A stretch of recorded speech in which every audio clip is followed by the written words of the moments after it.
What's up, friends? My name's Aaron Ciotti. Everybody calls me Ciotti. You can call me whatever you'd like. I'm back! It's been a crazy week. A lot of things going on. A lot of good, some bad. We're gonna talk about it. CiottiFPV is in the chat. Was in the chat first, maybe. Kathy McKibben, Frank Nicholas, Robin Duckett, CKFPV, CMYKFPV, Rob Timko rather, Big N Little, Adam Cable, Hella G's, Layman Board, Davey FPV, Apone, S-Grace, Brandon's Baked Beans, Mr. Huggy. I think that's everybody. If you'd like to talk directly to me, all you gotta do is type my name, CiottiFPV, no space in between, you gotta spell it right. You can put an @ like CMYK did, but you don't have to. You do you. You do you. This is Squeak Sunday. We're going to do a little bit more work over here on the 1504.5 Brother Hobby Squeak. We're going to swap out the RXSR for a Crossfire Nano. We're going to swap out the Eachine VTX03S for an Eachine Nano.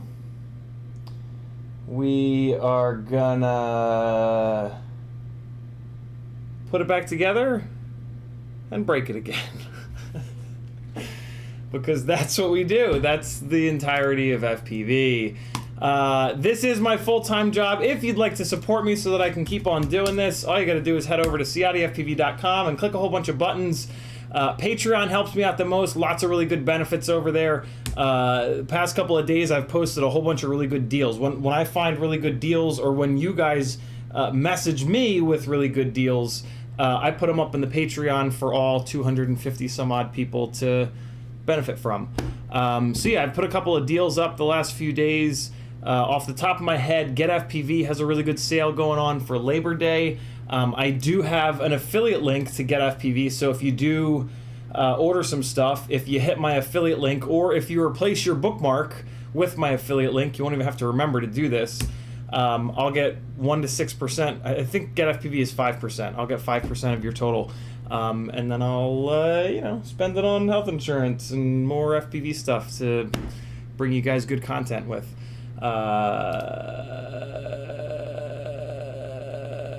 Somebody else. God, somebody else is having a really nice sale for. Well, hey, chat. Type it in the chat. Who's got good Labor Day sales going on? So yeah, Patreon helps me out the most. You're also going to get audio versions of all these live streams, so you can just listen to them as podcasts, which is pretty slick. YouTube and Instagram. Over on Etsy, I've got some cool stickers. Fiverr, there's a bunch of stuff going on. T-shirts over on Teespring, and FPV Exchange is the best website in the world. Here's a whole bunch of affiliate links. If you replace your bookmarks to these websites with these affiliate links, you won't have to remember. If you don't do that, and you do remember, I will love you forever. If you're doing an order on any one of these websites and you hit my affiliate link at any point before you check out, I will get 1 to 6% of your order total.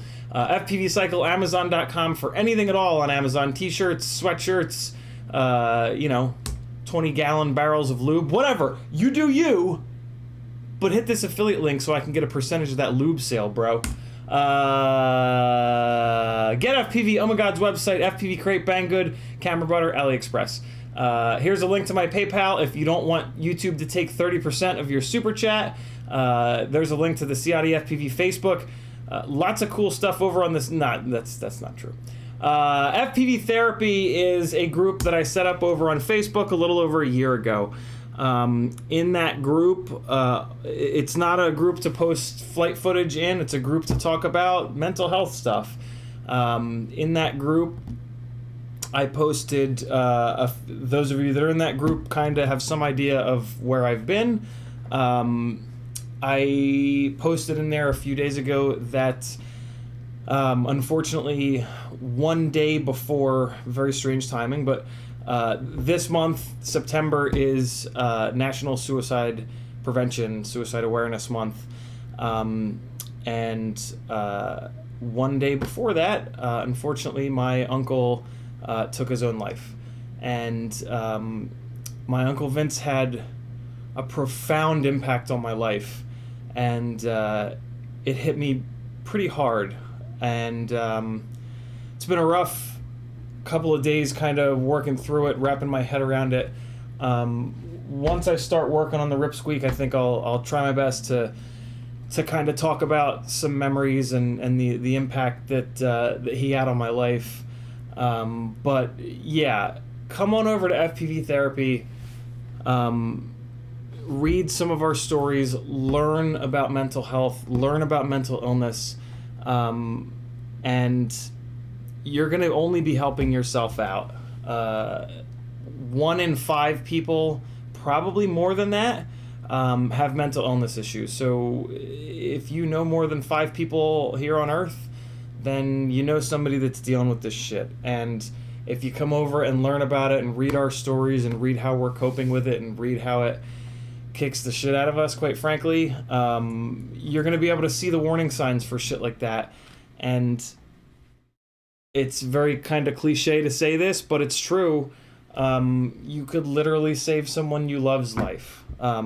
Or somebody that you don't love, but somebody that's maybe just a friend, right? Because maybe you'll see the warning signs and reach out to them. And a lot of times with this stuff, suicide is something that's typically decided very quickly. And if you can, when someone is in that headspace, if you can make them wait something like 30 seconds or a minute or like 2 or 3 minutes, I forget what the exact number is or amount of time is, but if you can get them through that tiny little period of time where their brain has just completely given up and just can't do it anymore, you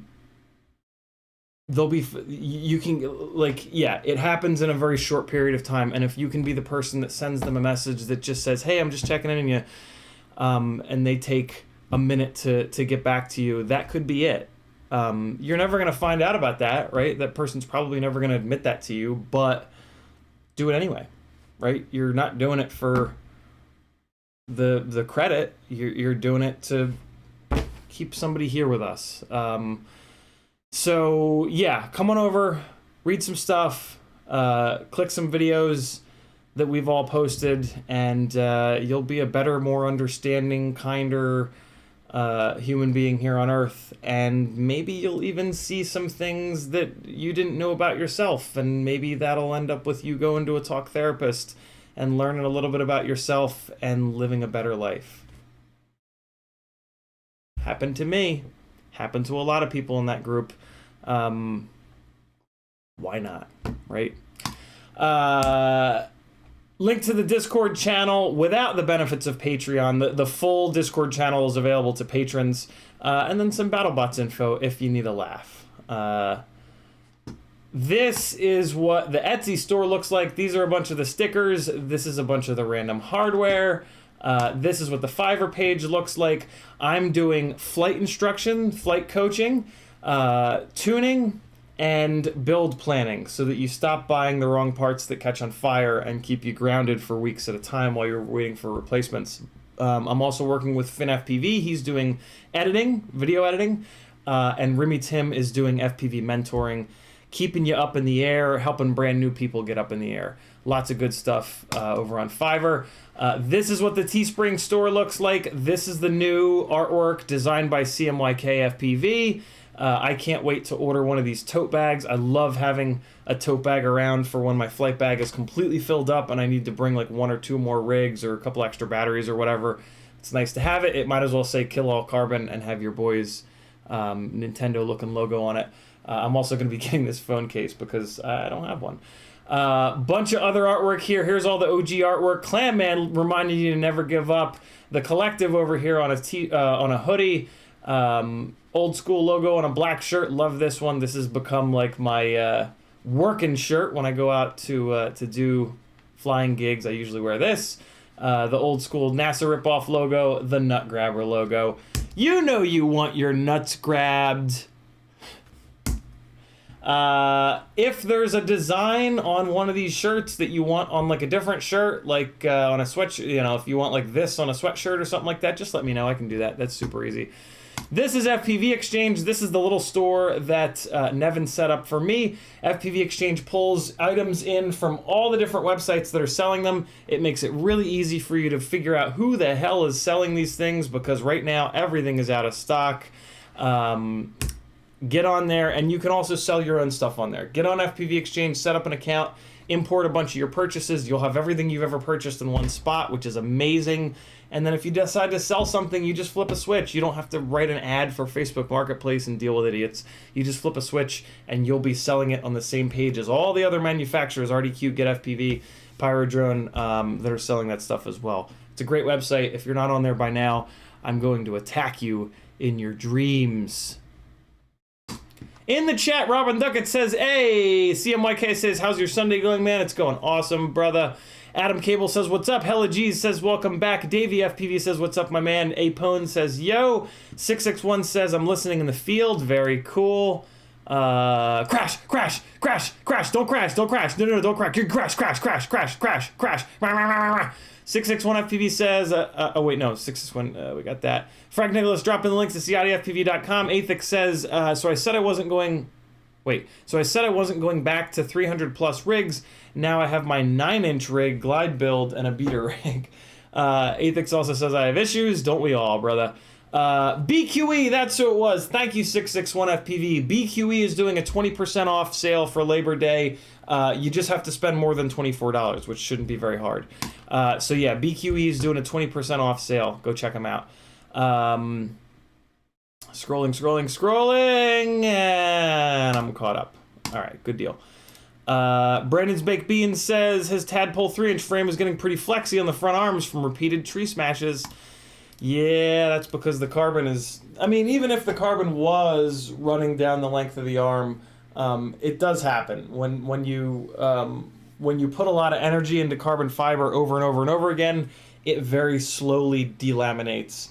When the weave is not going in the right direction, it makes the arm more flexy than it needs to be, and that's going to sort of exacerbate the problem.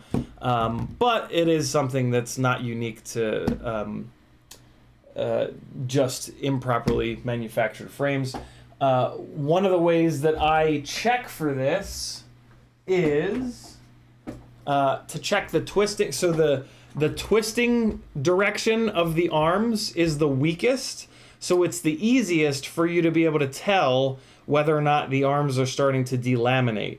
So after every flight session, I take the rig and I put my thumbs in the middle here and the base of my hands here on the outside. I wrap my little middle fingers around the top of the prop nuts and I just bend it. Just bend the arms like this. And you can put, I mean, you should be able to put a bunch of force into it. If you're flying a knockoff frame or a improperly manufactured frame, be careful because you could break the damn thing. But the glide frame is a properly produced frame with the carbon fiber weave going in the right direction and stuff like that. So you can put a lot of force into this. This is mainly checking if an arm is broken or if the arm bolts are getting loose. But then the other thing to do to check for delaminated arms is to grab the motors on either side here and twist them. The twisting direction is much weaker, so it's much easier to feel whether or not the arms are starting to delaminate. So that's the little like post-flight check that I do every time after I fly. I twist them, and you can do it. You can do this in like 3 seconds, right? You pick your rig up, boom, bend it, switch, bend it, grab the motors, twist them, switch, twist them. No reason not to do this every single time after you fly, or even every time after you crash, right? When you crash and you're walking back to the car all sad-like, do this, and you'll accomplish something good, and you'll maybe feel good about yourself, and stop beating yourself up for smashing into that curb. What is the BQE discount code is a great question. Look at my hair. What the hell is going on here? Trying to find it here. Hold on. BQE.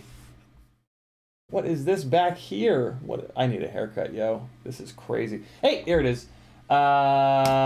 It is Labor Day 21. LABORDAY 21. LABORDAY 21. There it is in the chat. It's good until... Does it say? Doesn't specifically say when it's good until, but probably tomorrow night, maybe? I don't know. Do your order right now, and you'll be good to go. I feel like I'm off the top of the frame now, too. What's happening? Did I move the camera? I moved this camera a little bit. I pulled this camera back in this direction, so it's it's looking down a little bit more of an angle. We'll see how that is in a little bit. Chat's blowing up though. Let me get caught up. Apone says, I flew my first crane today at a distance over an unrecoverable location, was shaking like a leaf. Does it get easier? It does, Apone. Here is how it typically works for me. the longer of a period of time that goes by, I mean, just flying more and more and more and more allows you to just deal with that stress better. So just putting in more and more real life stick time. Unfortunately, the simulator doesn't really help all that much in this respect. But just putting in more and more real life stick time just enables you to deal better with the nerves. Also, pushing yourself to the limit as often as possible, which leads to a lot of crashes. So you gotta kind of be careful with that, because when you start crashing a lot, then you can potentially have a lot of downtime where you can't fly more. So it's a little bit of a balance. That's why I talk a lot about the value of building 2 or 3 completely identical rigs, so that you can really push yourself when they're all when you have all 3 together, you push yourself like crazy. And that's the most progression you're ever going to have as a pilot. Then you start crashing, you're going to break the first one, you're going to put the second one up in the air, and then you can kind of just back off a little bit. And then when you blow the second one up and you put the third one up in the air, then you want to back off a lot. You don't want to kill all 3 of them. And then you go home. At this point, you've got 3 identical rigs, so there's no reason to not have one of every component in stock, right, in your toolbox, ready to go. So you usually you can repair both rigs number 1 and 2 at that point, and do an order for the replacement pieces, right? And then you're immediately back up in the air. If you broke the same stuff on rigs 1 and 2, you can cannibalize one of them so that you have 2 working rigs. You place an order, and you get the third one back up within 2 or 3 days if you order from CiottiFPV or Pyrodrone. That way, you can push yourself to the absolute limit pretty much all the time. And when you're pushing yourself to the absolute limit, that's when the stress comes online. And yeah, that's when you're going to get to practice dealing with that stress. The other thing, though, is the longer the period of time between the last time your rig fell out of the air all on its own is going to help out a lot. Up until pretty recently, I'd had like 6+ months with no fail-safes, no bullshit, no rigs falling out of the sky for unknown reasons. I think I've had a couple fail-safes. I've had 2 fail-safes lately, and I'm 99% sure they were both pilot error. But I can definitely feel now that has happened, that I'm a little bit more tentative, and which is a good thing. It's good to kind of pull yourself back a little bit, especially once you're like 4 or 5 years in. You can push pretty far, pretty comfortably, and sometimes you can push to the point where you're, dancing on this fine line of like, was that a little too sketchy? Should I not have done that? As a 40-year-old, I feel like my line for like, what's too sketchy and what's, not sketchy enough, I guess we could say. Doesn't make much sense, but I feel like my line is already pulled back pretty far. I feel like when we see a lot of the really sketchy shit where it's like, oh my god, that's going to ruin the hobby, I feel like a lot of times that's like a 17, 18, 19, 20-year-old, right? Where they're just not old enough to have like, you know what I'm saying? So yeah, but it's you kind of dance around that line of like what's comfortable and what's safe, and like, absolutely. For me, there's always in my head like absolute worst possible case scenario: rig falls out of the sky right now, or right now, or right now, or right now. Right, this is constantly going on. Am I gonna hurt anyone? That's mainly it, right? Like, damaging property is damaging property. You leave a note, you get in touch with the people whose property it was, you pay for it, all is well. Hurting someone is a whole different story, right? So that's kind of like my line that I always make sure that I stay back quite a bit from. If there's absolutely any chance of somebody, a person getting hurt, or animal, I guess, that's, can't go beyond that line. So, yeah, there you go. Long answer to a short question. Really good question, though, Apone. trust yourself is what I'll say. You know, flying a crane in an unrecoverable spot, I'm assuming, you know, it's a Sunday, so I'm assuming that there are no people, right? So there's no chance of you hurting someone.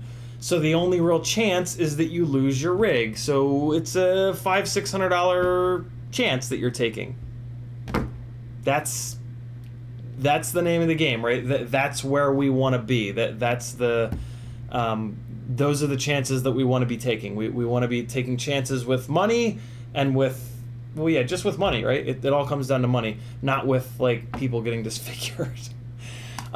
So yeah, what you're doing right now, Pone, just keep doing that. Keep forcing yourself to fly unrecoverable spots, and you'll get more comfortable with it over time.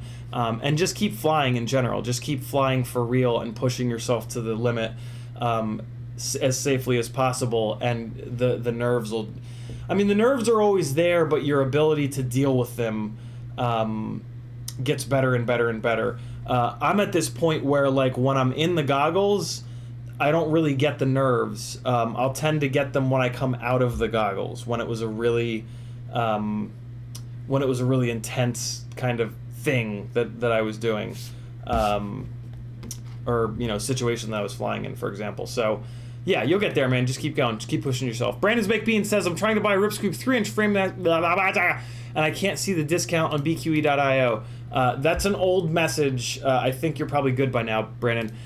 June Logo says, what's good? License to Drive says, how common is it for gyros to fail in whoops? Mobula 6 wobbles when flying. Frame has no damage, and today I put new props on and tried swapping out motors. Still wobbles. Failed gyros don't usually cause wobbles.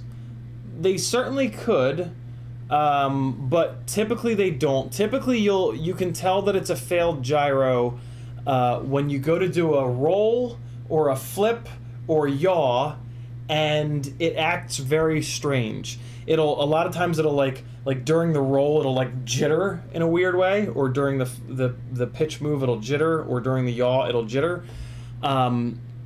Usually when the gyros fail, they'll fail on one axis, the roll axis or the pitch axis or the yaw axis. So that's usually the dead giveaway. Every gyro, I've probably had about a dozen gyros fail on flight controllers, and every single time it's happened, that's been the case. In one direction, when I do a movement, it jitters or twitches or just does something uncommanded, basically. So yeah, if it's wobbling like only on the roll axis, maybe it is a gyro failure. Although it kind of sounds like you've swapped everything out. You've swapped the props out and you've swapped the motors out, and it still wobbles. So unfortunately, it's a tiny whoop, so you don't have black box. But if it started, you're in this place where the only real option is tuning, sort of. So if the wobbling started, if you didn't change anything in the tune and the rig went from not wobbling to wobbling, that would, that troubleshooting path leads down the road to the gyro having failed, or something else on the AIO having failed. Maybe a capacitor came off or something like that, and there's more electrical noise in the system, and that's causing more garbage to get into the gyro. Could be that. Regardless, it sounds like you're going to be buying a new AIO, unfortunately, right? Because by going into the tune and cranking and turning the tune down, although with wobbles sometimes you need to turn the tune up. So, but it sounds like the wobbles started at random, right? Like you didn't say that you changed something in the tune and then it started wobbling. So if it's not wobbling, you don't change anything in the tune and it starts wobbling, right? Like the ones and zeros of the tune didn't fall out during a crash. So yeah, it sounds like you're going to be buying a new AAO. unless you're willing to, change. You might as well try cranking the P and the D gains up, see what happens, and then turn them down. Turn the P and D gain up by 20 points, see what happens, and then turn them down by 40 points and see what happens. 40 points to cover the initial 20-point rise. 20 points is a lot, but it's enough where you'll definitely see a difference, either positive or negative. And with tiny whoops, you can be pretty aggressive with cranking gains up and down and usually get away with it. So yeah, I would suggest that. You might also try increasing the amount of filtering while you're in there. That's going to help with when you crank the P's and D's up by 20 points. It's going to potentially create some motor heat, usually not on a tiny whoop, but it could. So increasing the amount of filtering could potentially help that.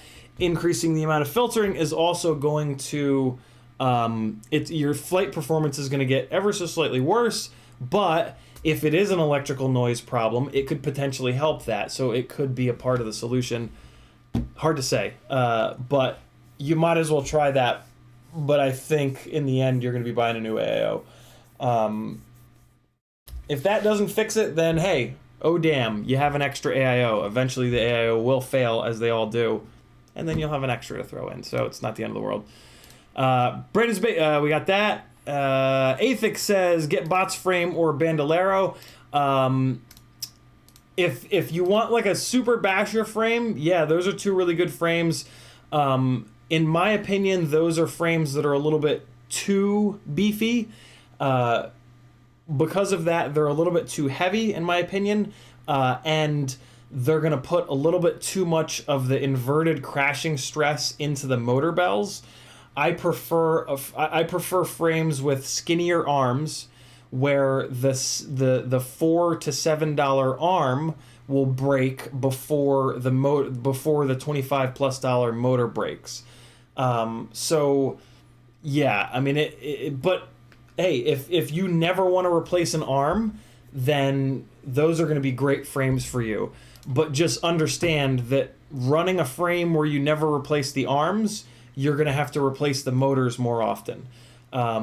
If you run an extremely durable motor, then maybe these frames are a better bet for you. But I haven't really found motors to be all that much or less durable, because titanium is titanium, and 99% of the failures on crashes where you smack the motor into the ground are the motor bell bending and the motor shaft bending, I should say.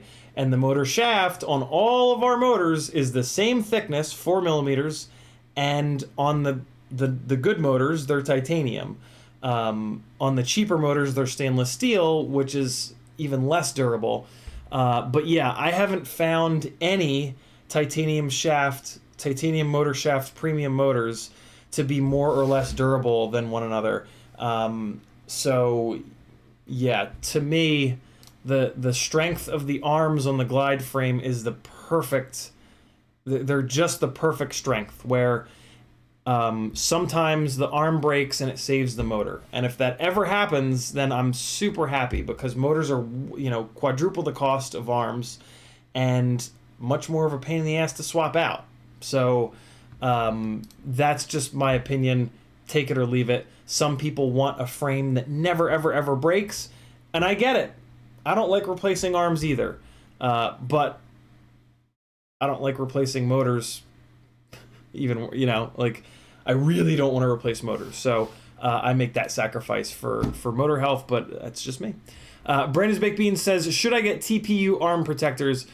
I think so. I like the TPU arm protectors a lot, at least just on the front arms. For me, I try to fly as low to the ground as possible, as often as possible. And when I do that, a lot of times I will scrape the front arms on the pavement, and that really chews up the carbon fiber pretty quick. So for me, the TPU arm protectors are great to prevent that from happening.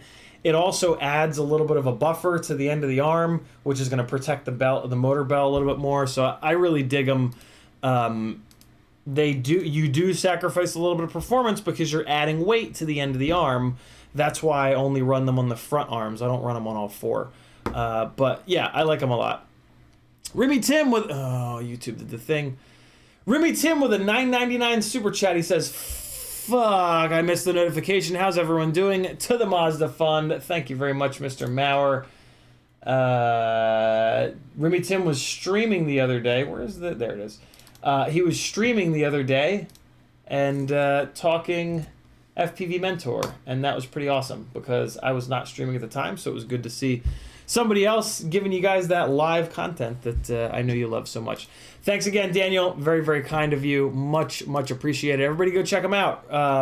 Remy Tim on Fiverr. He's linked on my Fiverr. He has his own Fiverr. He's even got fpvmentor.com. I got to get my ass on Squarespace and make my own website. It's absolutely insane that I haven't yet. Athix FPV says, what Crossfire module are you using? I'm using a micro module. Thank you for the reminder. I am going to be buying the full-size module to see if that helps out at all. But, like I said, I'm 99% sure that it was pilot error in both cases, unfortunately. But, hey, that's life, I guess. I'm going to leave a tab open. Wow, it's $210. Okay. Yikes. Let's do this. Let's go to FPV Exchange and search for the Crossfire full-size module and see if anybody is selling it.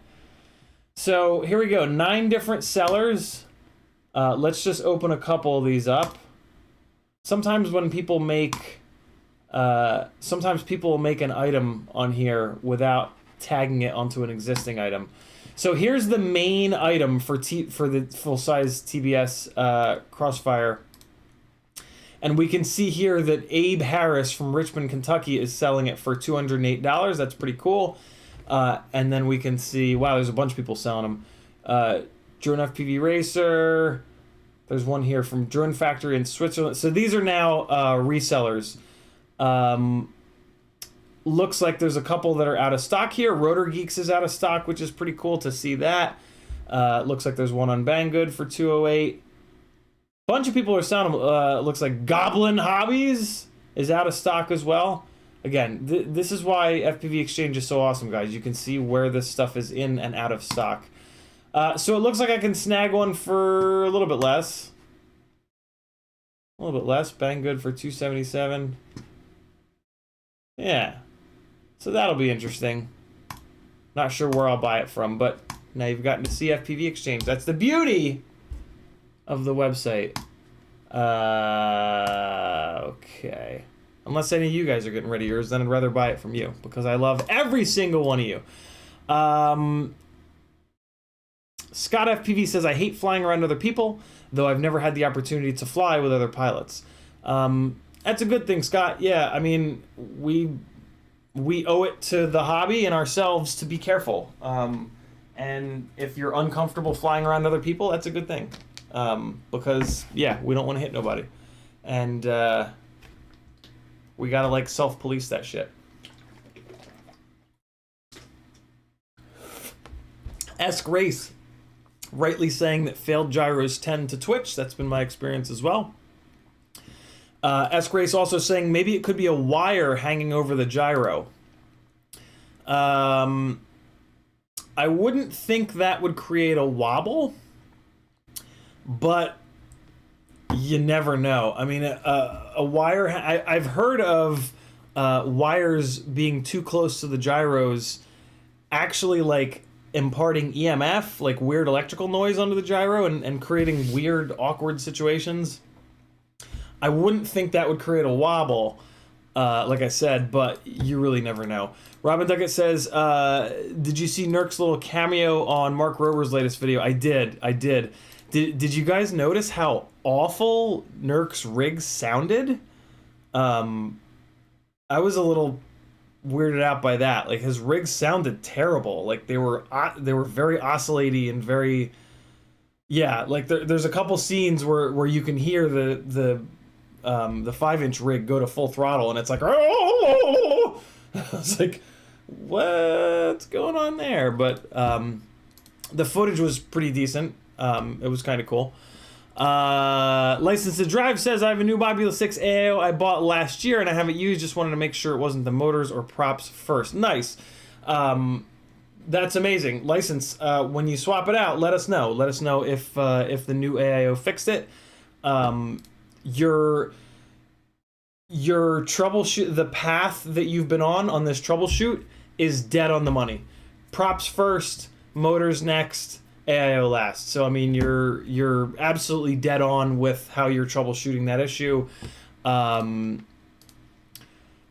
With how easy it is to kind of switch AIOs, I mean, I guess it makes sense to go in and screw around with the tune a little bit just to see what happens. But yeah, I unless turning the gains up fixes the problem, you know, if you have to turn the gains down to fix the problem, now you're sacrificing flight performance. And at that point, personally, I would rather swap the AIO out. If you don't have the time to do that, and it doesn't totally kill the flight performance, and or you just don't care about flight performance, then away you go. Frank Nicholas says, TBS Crossfire TX in stock. Use your affiliate link, get FPV. Thank you, Frank. Remy Tim says, search for Crossfire Lite. It's the same thing, -1 feature that nobody uses. I saw the Crossfire Lite in there. I thought it was... I thought it was for the smaller modules. What does it not have I don't care what it doesn't have. I'll get it no matter what. I trust you guys. Cool. All right, so I'm getting a Crossfire Lite. Very cool. Save a couple of bucks. Thank you, Daniel. That's the kind of amazing knowledge that you get from Remy Tim, the FPV mentor, fpvmentor.com. Brandon's Baked Beans says, I would venture to say that Nurk probably doesn't know how to tune. He's more of a pay someone to do it for him kind of guy. Yeah, I know that he paid UAV Tech to tune his Cinelifters, so wouldn't surprise me if you were absolutely dead on the money, Brandon. Guillermo Nespolo is back. What's up, brother? How you been? All right, cool. Last thing I'll say about Crossfire is, even with the big module, I'm pretty sure that both of these failsafes that I had over the last month would still have happened. Because I think I just put a physical, like, yeah, I pilot error. So, but maybe not. I've had this Crossfire Micro module for a long time. There's really kind of no... I really like the Crossfire Micro module because I don't have to take it on and off. It can stay on the radio. All I have to do is take the antenna off. So my philosophy with that is, this is the least amount of points of failure, right? Not taking the module in and out and in and out and in and out prevents the possibility of the pins from wearing out. The only possibility of something wearing out is now the SMA on the antenna, and I keep an eye on that and clean it as often as I can remember to. So yeah, there's that. I guess I've had 3 failsafes lately, come to think of it.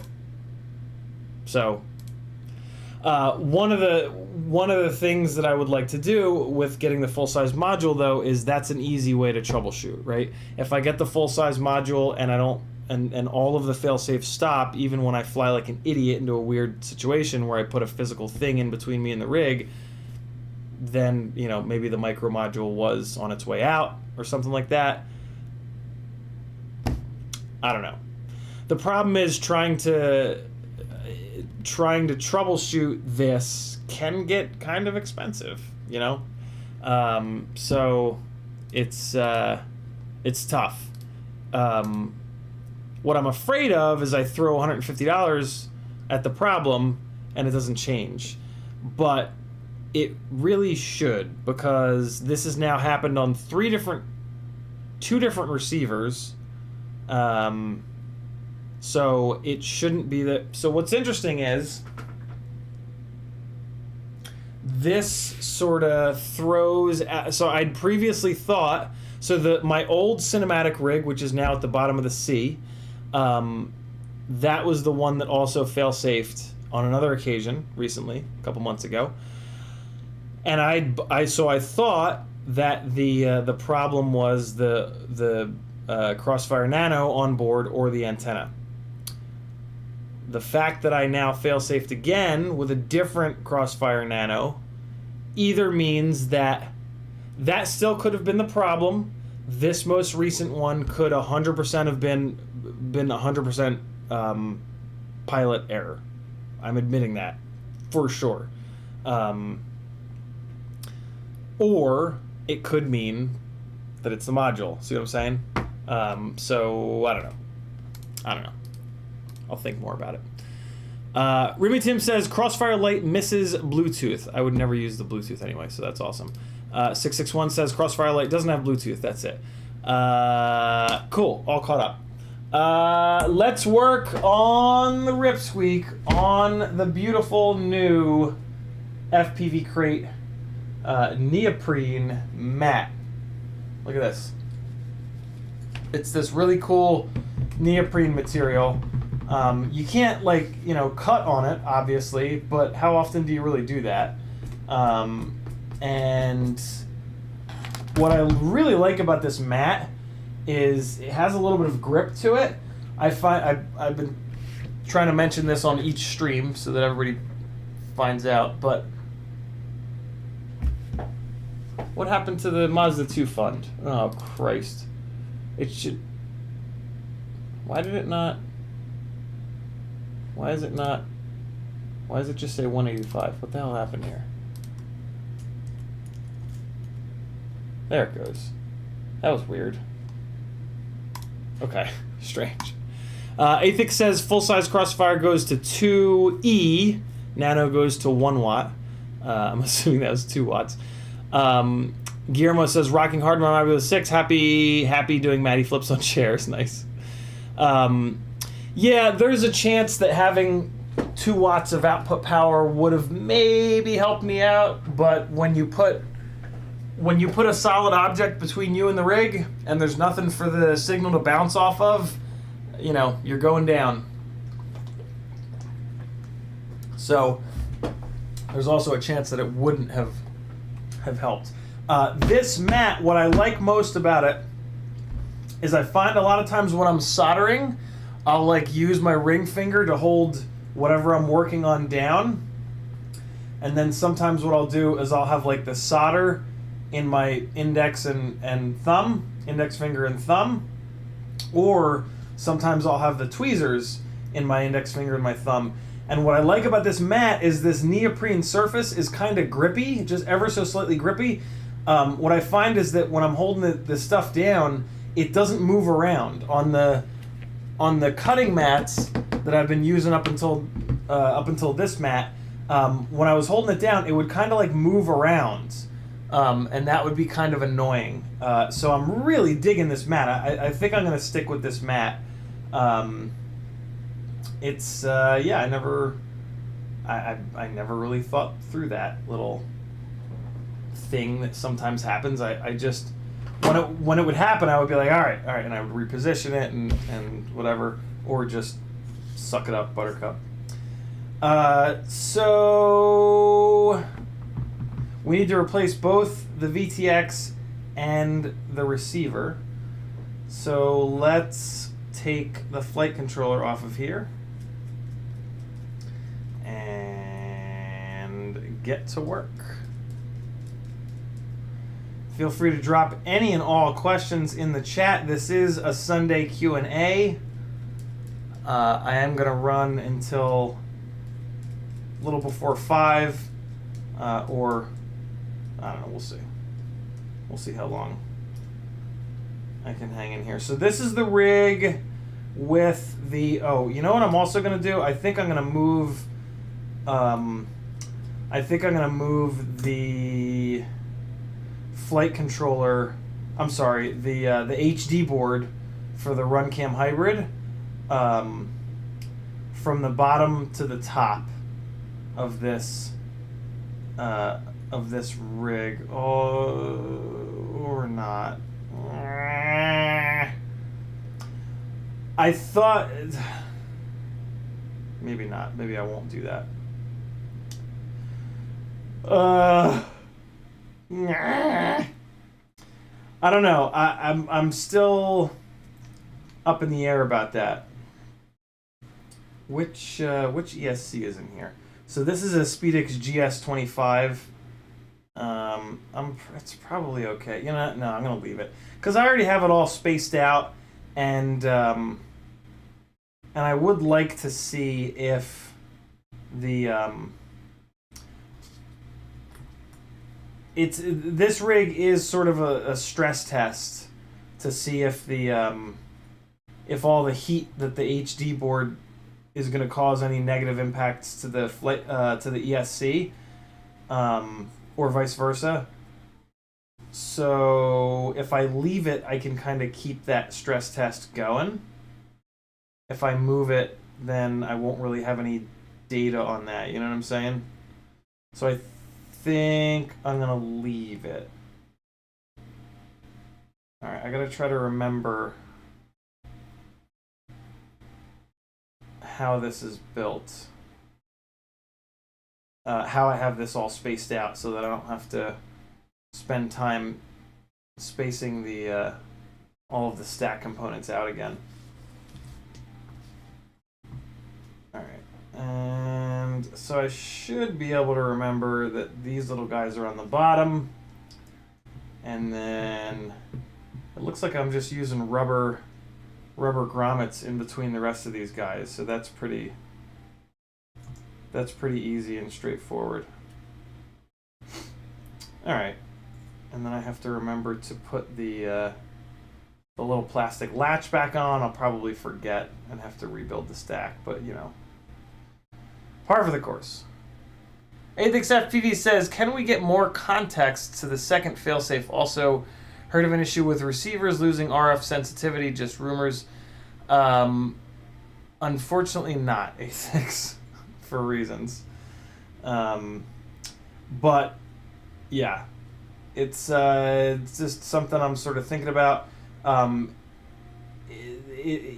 haven't changed anything on the receiver side or on the transmitter side in a long, long time. So there's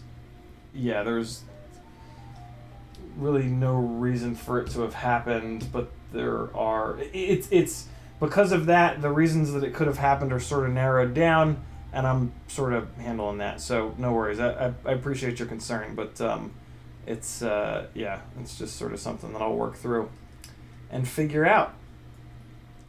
All right, so we've got balls. There is a little bit more to the way that I had this thing stacked up than I thought. Shit. Hold on.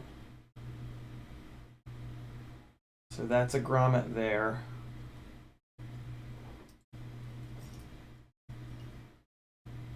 Is that a grommet there? Why are there only two of these? Oh, these must have been on the other. Okay.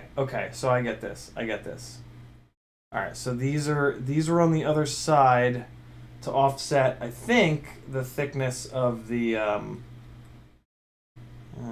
balls. I'm just gonna have to. Yeah. No, I got it. Okay, cool. Yep. So these are there to offset the thickness of the little plastic bastard that holds the that has the little latch for the RunCam hybrid. So cool. All right, good. So I'm actually just gonna put those on top of that plastic thing, and that'll be my reminder. Okay. Put you right there. And put you right there. Okay, cool. The other thing that we're doing to this rig that I completely forgot to mention is we're taking it from the V1 base plate that it was on to the new V2 base plate, which will be pretty cool. Okay, and then these are the grommets between the flight controller and the ESC, but for some reason they seem to be like stuck, and that's totally fine. I'm just gonna leave them. All right. So there's that. Okay.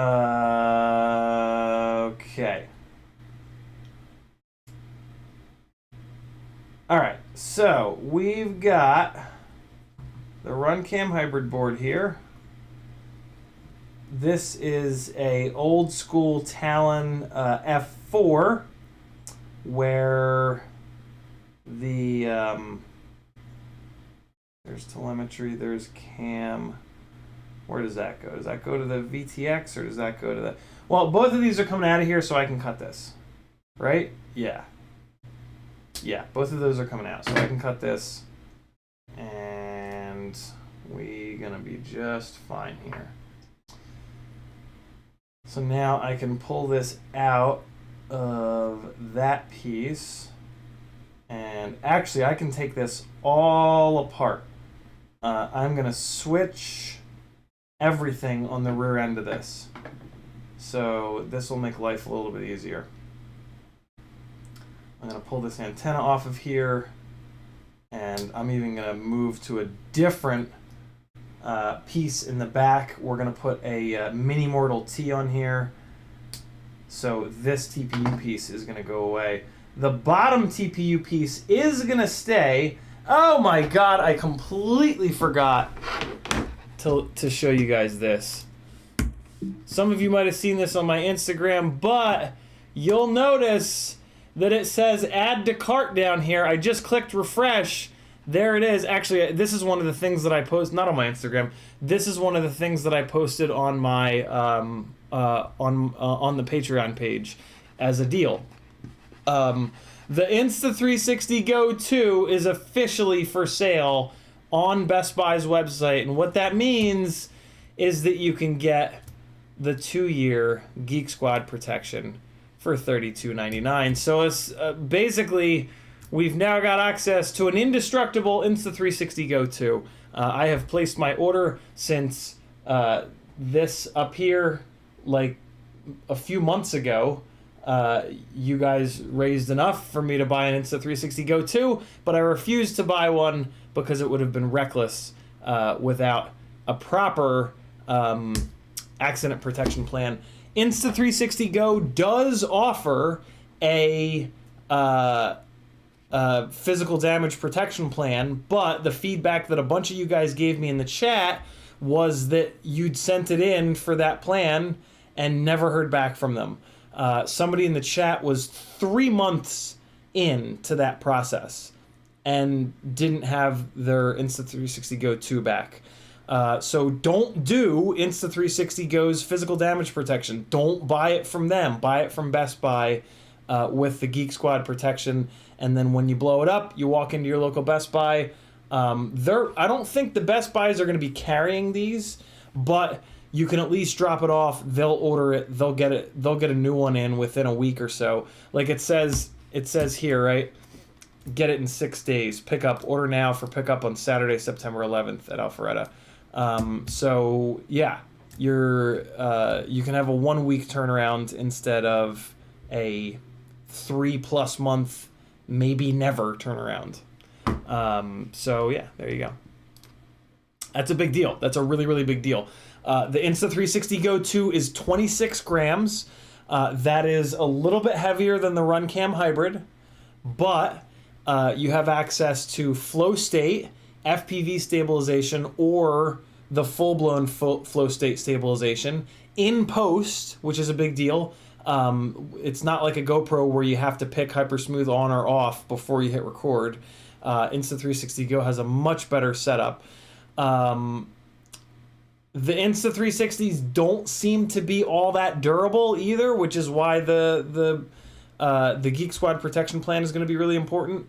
The RunCam hybrid, I can almost guarantee you, is going to be way more durable, especially because it's on board.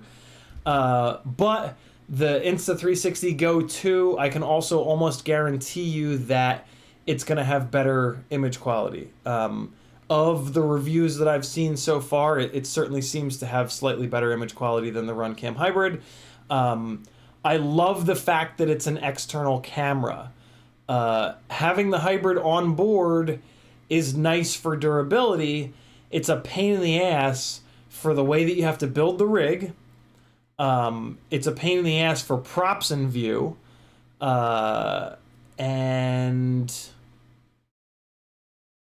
it's just generally a pain in the ass. I would much rather have an external camera up on top above. I would rather build a micro with an FPV cam, nice and simple. ESC, flight controller. I mean, here's what it opens up, right? Here's what it opens up the possibility for. Maybe 15 millimeter stacks, maybe 15 millimeter micros. It's going to be really tight because trying to put an ESC and a flight controller and a battery strap within a 15 millimeter gap is going to be tight. That's going to be tough, but it's possible. I'm going to try it. That's pretty nuts. And then your HD camera sits on top. You know, 5-inch rigs are a formula that's been tested over and over and over and over again. And the formula that we've settled on for 5-inch rigs is a GoPro up top above the FPV cam. The rig just has an FPV cam. Away you go. So it's going to be really, really cool with this camera to be able to build a couple of micros set up exactly like that and see what I can do with them. I've kind of sort of done that a little bit with the Insta360 Go, the original, and I really liked it. I really liked the ability to take it off, to put it on. That's what she said. FPV Trucker says, my Rush Mini Power won't lock. Have to push the button every time I plug in. FPV Trucker, that sounds like either a VTX table problem. I think the Rushes have their own specific VTX tables that you have to download from like their Facebook page or some nonsense. Maybe their regular website will have it. Maybe the product pages will have it. Or that could be the weird pit mode thing where they talk about this on their Facebook page, I think it is. You have to go into your OSD on your goggles, and then you go into VTX, and you go to like stats. Like when you go to the VTX screen that has your power and your channel and your band, towards the bottom, there's an item, I think it says stats. It's the only item that has a little arrow. And when you hit that item, it takes you to a second menu. And in that second menu, there's only one thing that you can change. And you change it between like free and pit, I think it is. Try changing that and see if that fixes the problem. It's a thing. It's an annoying thing. Ram Donko says, thinking of a rear XT30 hole or click both XT60. Previously, Ram asked, what does the V1 top plate look like?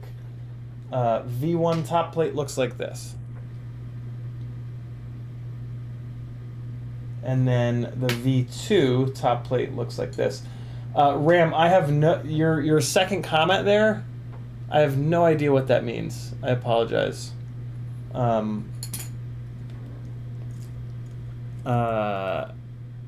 Thinking of a rear XT30 hole or click both X... I don't know what click both XT30 means. I also kind of don't know what rear XT30 hole means. Maybe are you wanting to carve a hole into the back of the top plate to run the XT30 up through? If that's what you're thinking about doing, definitely don't do that. That's a bad idea. You never want your battery plugs running up through the base plate like that, because when the battery shifts in crashes, it's going to unplug the... You don't have your beeper to find the rig. It's also going to potentially break the XT30. That's how they used to build frames in the early days, 4, 5, 6 years ago. Everybody has since moved away from that because of the problems with durability. So I would definitely not recommend that. Unless you don't crash. If you don't crash, then I guess it doesn't really matter. But at some point you're going to crash, and when the rig when you crash and the rig unplugs, it's real bad.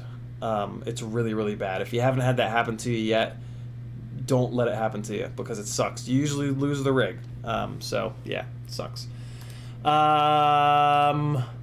Ram also says, compare Go 2 to the Hybrid 4K, please. Yeah, definitely.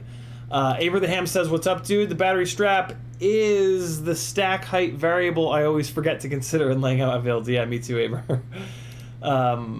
Jay Drone says, what's up? What's up, Jay? Ram says, a slot for the power connector. Yeah, don't do that, Ram, in my opinion. Don't do it. Cool.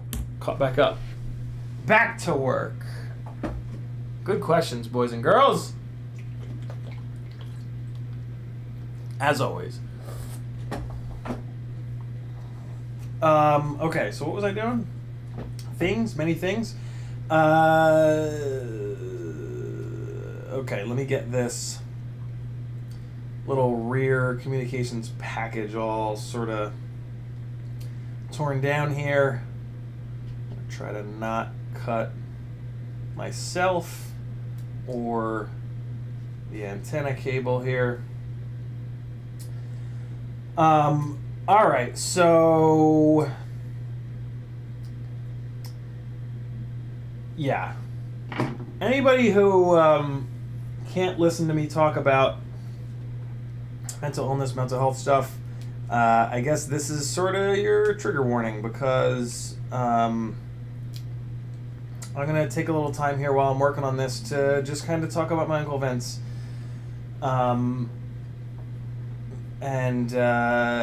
Yeah. So fair warning, if that's something that you just can't handle, you're not going to hurt my feelings, you can go. I challenge you to stay, though, because it's something that you're going to have to deal with because of how many people this affects in your life. So I'll definitely challenge you to stick around and listen to the hard stuff. Because, you know, sometimes life is really fucking hard, and we can't always run away. Sometimes you can run away, but eventually you gotta do the hard thing. So my Uncle Vince is my father's older brother. When my Uncle Vince went to college, my father went into the Navy. Uncle Vince ended up in healthcare IT. He would set up computer systems for hospitals. That career proved to be very, very lucrative, as you can probably guess. So he was basically like my rich uncle, right? A lot of people have like a rich uncle. That was my Uncle Vince. So my father went into the Navy, did not have a good experience. When I graduated from high school, I was very interested in the military, and I was done with school. I was really not interested in school anymore. I did not want to do any more schooling. My father's pretty rough experience with the military, he basically said, like, don't do that. Go to college, we'll figure out a way to pay for it. My Uncle Vince was cool enough to jump in and offer to... So I didn't really get good enough grades to get like any kind of scholarships. I didn't want to go to a big fancy college or anything, but yeah, I just couldn't really get any scholarships. Couldn't go that route. My Uncle Vince offered, as long as I didn't, enlist, he offered to cover a couple of years of my tuition. I chose to keep it cheap and go to a local school that my mom worked at for some discounts. I absolutely had to live on campus. I couldn't live at home anymore, just because of me. And my parents basically said to me, like, well, you can live here rent free. If you want to live on the dorms, you got to figure that out. So I did. I worked 3 jobs pretty much all through college to pay for housing. And yeah, I ended up graduating. So I would almost guaranteed to not be sitting here today if it weren't for my uncle.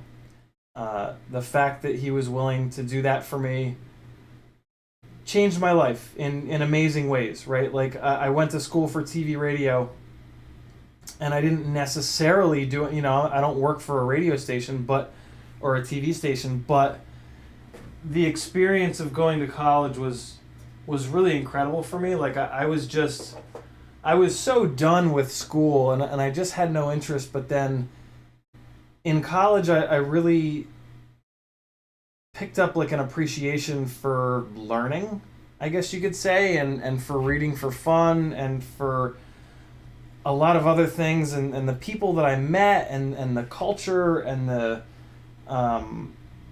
it was, I'm so lucky to have had that opportunity, an opportunity that not many people get, right?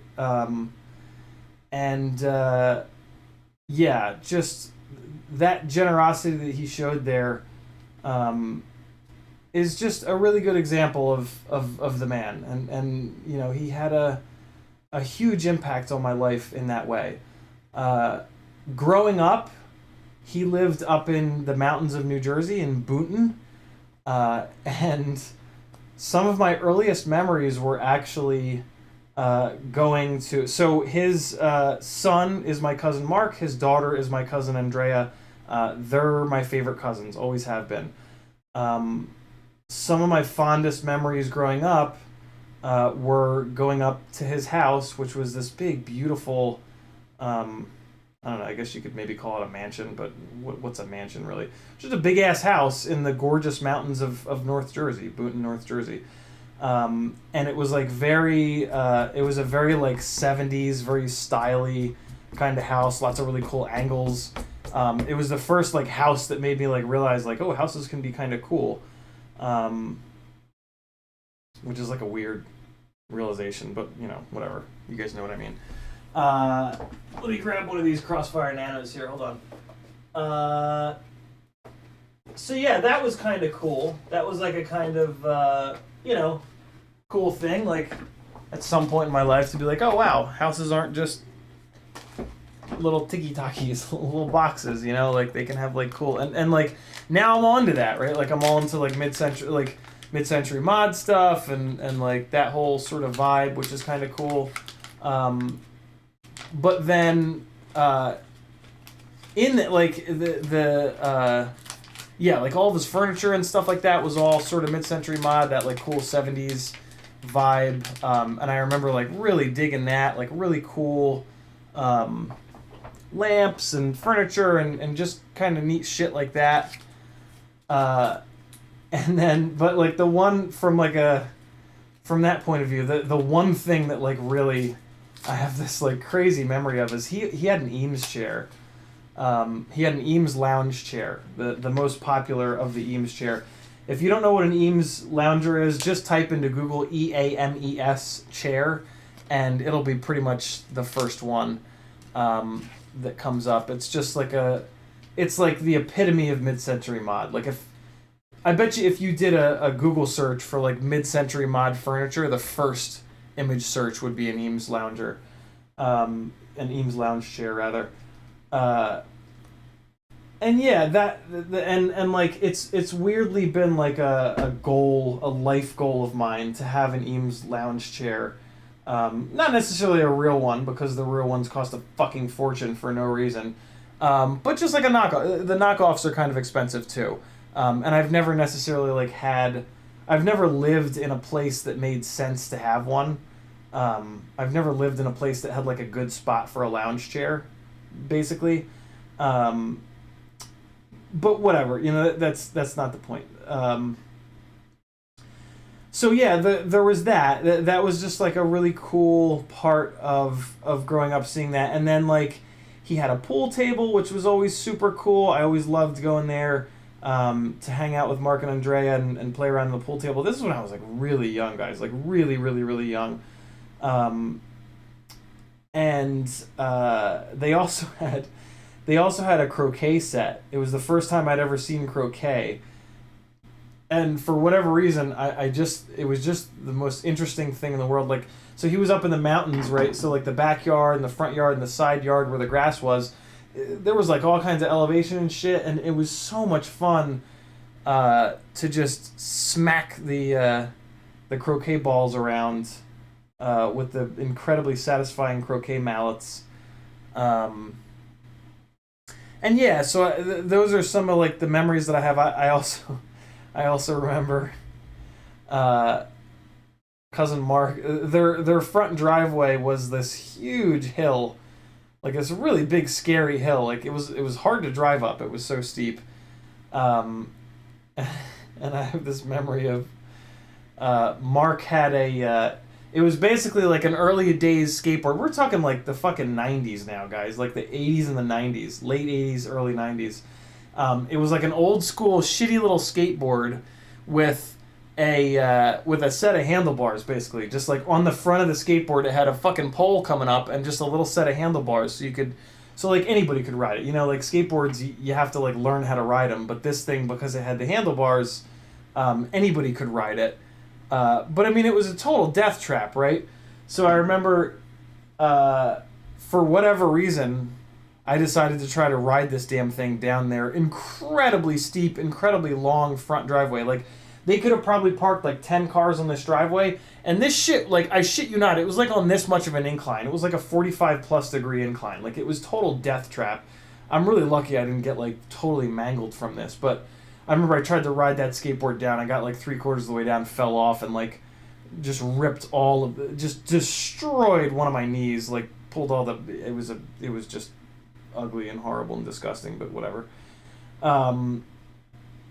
So yeah, a lot of really fond memories of his house in Boonton, New Jersey when I was growing up. Uncle Vince was always very funny, very witty. As was my father. Like I used to love it when they would get together and crack jokes and stuff, and it probably has a lot to do with, I mean, obviously my dad has the most to do with my sense of humor, of course, but you know, it was just neat to see that. And then the other big impact that Uncle Vince had on me, and again, my father had much more of an impact on me with this, but was with cars. Since Uncle Vince had money, he always had fun cars, and he always had fun car stories. I remember him telling me about he'd had Porsches for a long time, and then he decided at some point to get a Corvette, and pretty quickly in owning the Corvette, he got into a race with a Porsche in the mountains, up in the mountains of New Jersey, and flipped the Corvette off the side of the road. Because he was used to the way that Porsches handle, and Corvettes do not handle well until very recently, although even the recent ones can't hold the candle to some of the more proper kind of cars, but that's another story for another day. I remember the car that he had when I was that age was a Porsche 968, which is one of the few front-engined Porsches.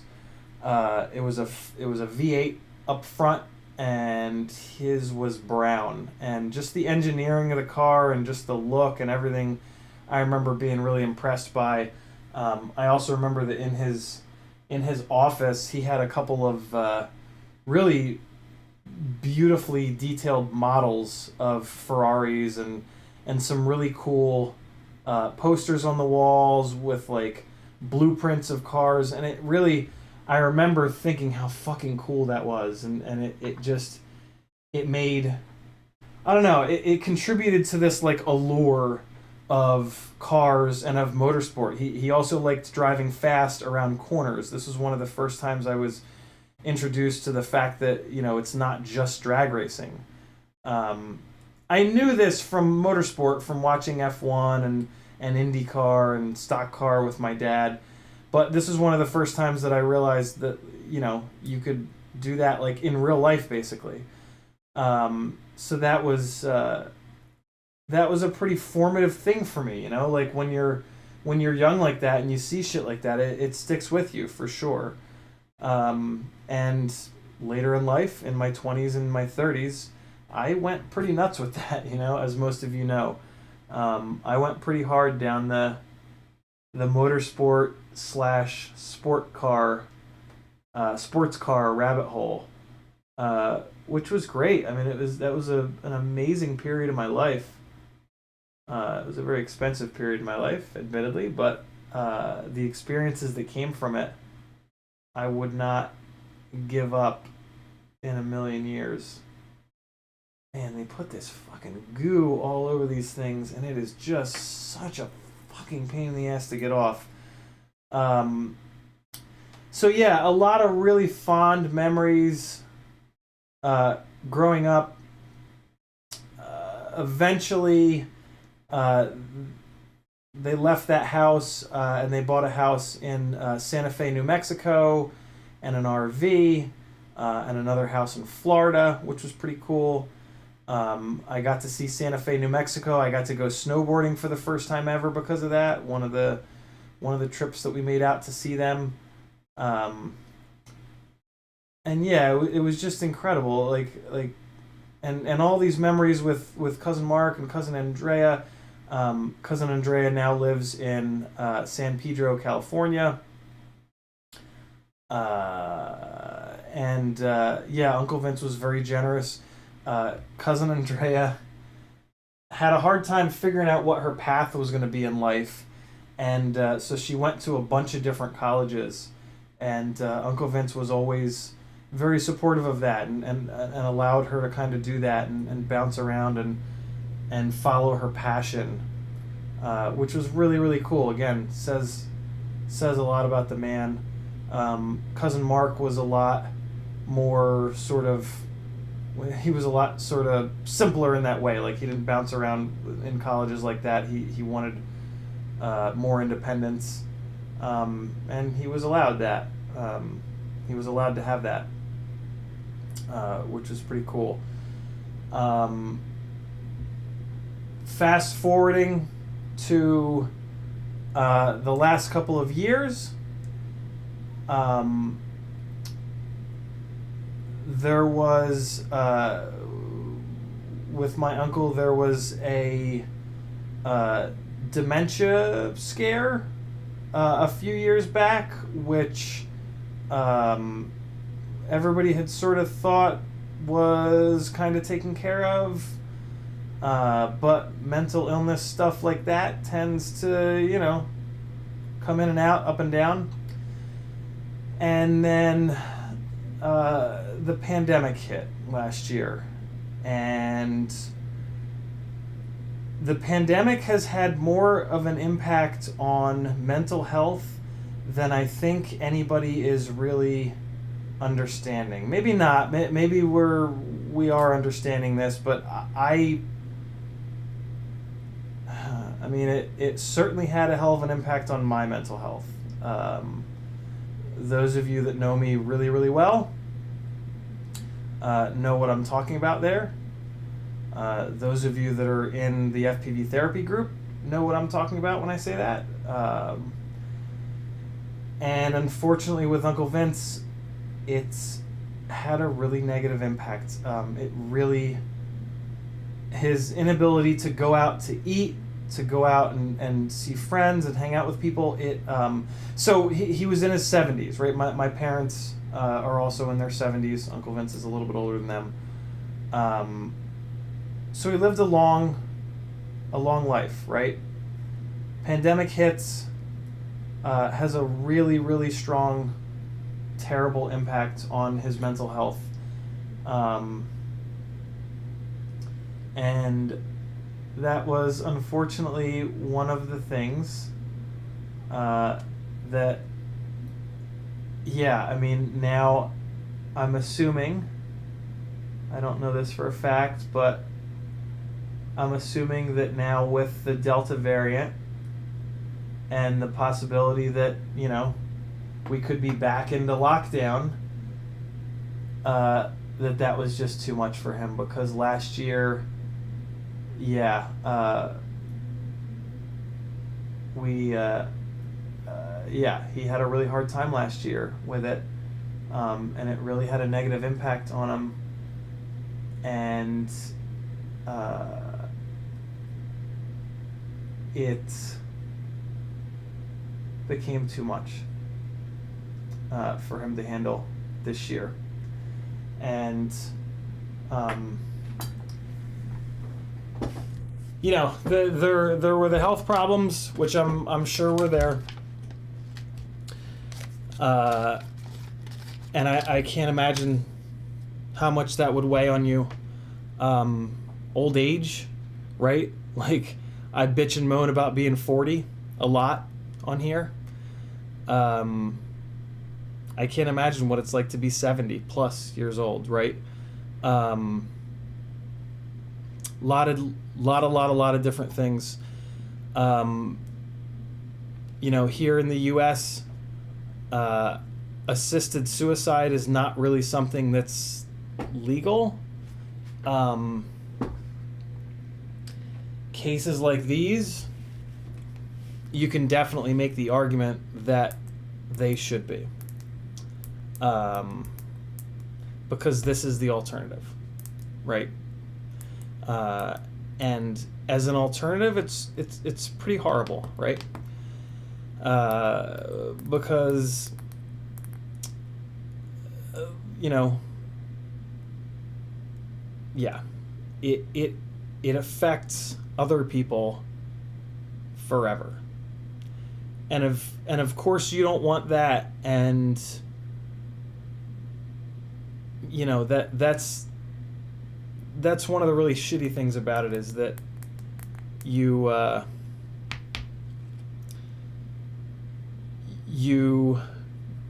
just need the pain to stop, but you know that it's going to affect everybody else. But the fact that people still do it, knowing that, is how you can tell how bad it is. Right? Like, when you really think about it, and those of you that don't have mental illness, this will be really hard to wrap your heads around, but that is really how bad it gets. It gets so bad that you're willing to hurt all of those people because you just can't hack it anymore. And yeah, unfortunately Uncle Vince had to experience that. And yeah, that's hard, man. That's fucking hard. And so, take this shit seriously, guys. It's a real fucking thing. And people that you know are dealing with it. And it's a part of life. And it's getting worse and worse. Alright?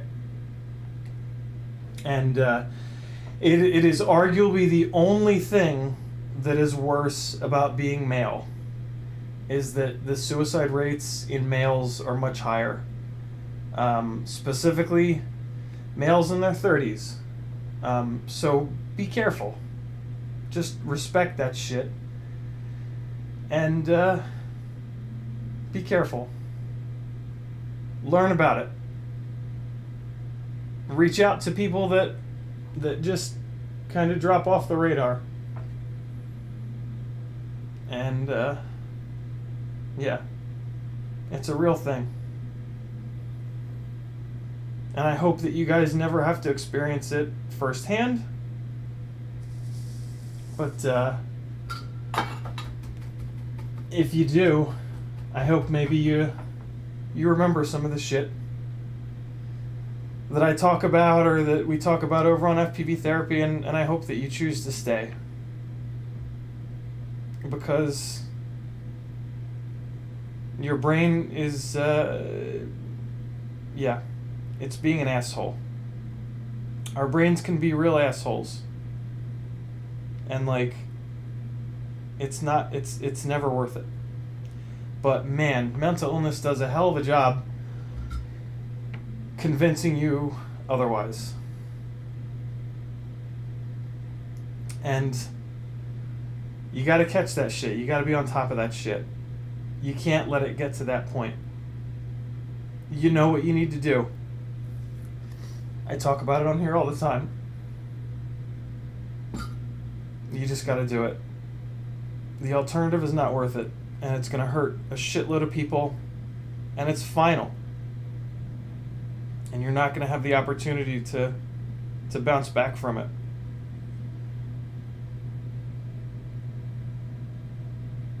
And, yeah. So,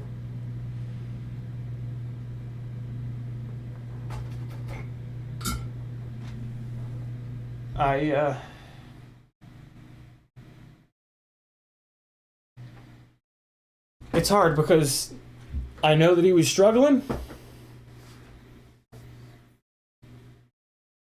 And I know I have some window into how bad the pain was. And on one hand, I'm happy that he's not in that level of pain anymore. I really am. But, you know, it's kind of like a not like this scenario, right? Like, I get it. But we're all gonna miss him. He had a huge impact on my life. And, yeah, I get it. Unfortunately. So,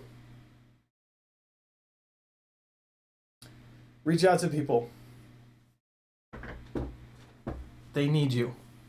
We all need each other. This is one of the hardest periods that we've been through, right? The virus is scary. A lot of shit's been really scary. And it makes us not who we really are. And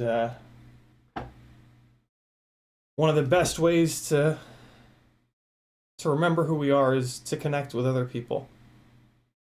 Because we tend to remind each other of who we are and how valuable. Well, just that we have value, right? Like it's easy to fall into this thinking of like, ugh, you know, I'm just, who the hell am I? I'm just a blip on the radar. And my life doesn't have as much value as all these other people on social media, right? And that's bullshit. You know that's not true.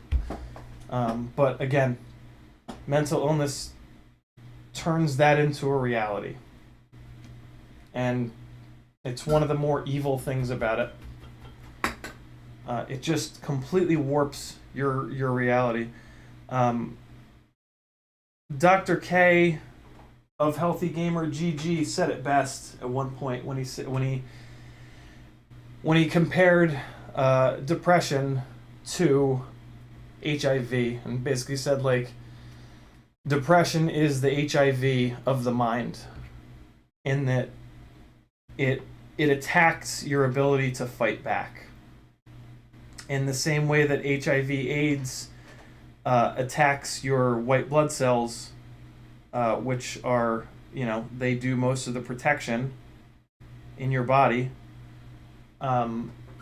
Depression attacks the centers of your brain that usually protect you, and that's why it's so powerful, and that's why it can bring you to a point where you take your own life, right? Which is the most insane possible thing, right? Like, life is so beautiful, and like, we're all gonna go eventually, so why not wait until when our physical form can no longer hack it, right? Like, it's like, when you really think about committing suicide, it's like, Jesus, you know, like, no, like, there's no reason for that. But the fact that it's happening all day, every day, right? Like, it just happened now, and now it's going to happen again in, I don't know, 30 seconds, a minute, whatever. Like, look at the suicide rates. They're horrifying. It's happening constantly. And that fact really, you know, like, really exemplifies how serious of an issue it is, and how seriously that we all need to take it. Sorry to get a little dark, but it's if you've been around for more than a couple live streams, probably you probably are prepared for that. But I don't know. It's hard, man. Life is fucking hard. Even for the people that seem to have it all together and seem to have everything and have wealth and popularity and whatever.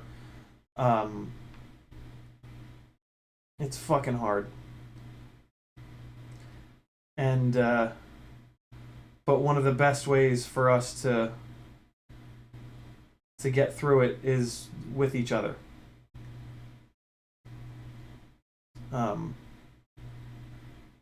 I know that, again, sounds very preachy or whatever, but it's true, and you know it's true. You know good and well that it's true. So, learn about it if you don't have it. Maybe you do have it and you don't know, and you'll maybe be saving your own life. If you don't have it, lucky you. But the more you learn about it, the more you'll be able to help other people that are struggling. And it's going to feel really good. If nothing else, it's going to feel really good to help somebody else out that's struggling. Because, yeah, you could literally be saving someone's life, right? Like, wouldn't it be nice someday for one of your friends to message you and be like, hey man, I just got to let you know that when you reached out to me 2 years ago or whatever, I was in a really bad place and I was thinking about doing something stupid. And your text message just saying to me like, hey man, what's up, was all that I needed to pull me out of that moment. Like, can you imagine that, guys? Just think about that for a second. Like, think about getting that text. Think about how good that would feel. Right? Like, that's a reality, man. Like, I'm lucky enough where I have a little bit of a microphone here with this live stream, right? So I've been talking about mental health stuff for a long time. And I've had a lot of you guys reach out to me with messages similar to that. And it's my fucking honor. It really is. I can't possibly explain to you. I can't put into words what that means. To hear that any of the shit that I've talked had such a positive impact on you guys, to getting you to start watching Healthy Gamer GG, or get into talk therapy, or talk to a friend, or anything. And I'm going to keep doing it. And, you know, for every 10 of those messages, I'll get a message saying like, hey man, love your content, but I just can't stand hearing you talk about the mental health shit. You know, keep it to FPV. And like, you know, those people can go, and I'll always be fine with that, because I will always talk about this shit, because there's more to life than FPV. And like, part of live streaming is opening up, right? Part of the magic of live streaming is that you get to really learn about that person's life, and take messages and take experiences and take parts of their life and learn from them, and you know, apply them to their own. Maybe not learn from them, but get something out of them. So yeah, like I said earlier, this is National Suicide Prevention, Suicide Awareness Month. And for me, I'm going to be thinking about Uncle Vince all month. And the impact that he had on my life, and how bad I'm going to miss him. Not that I really, I would only ever see him every couple years for holidays or whatever, but still. Um, yeah. Not like this. Not like this, Didn't get to say goodbye. Didn't get to, I don't know. He might not know that he had this much of an impact on my life, right? He might have no idea. I hope that he knew. But he might not have any idea. And that sucks, I would love to have been able to tell him that. So that he knew that. And I can't.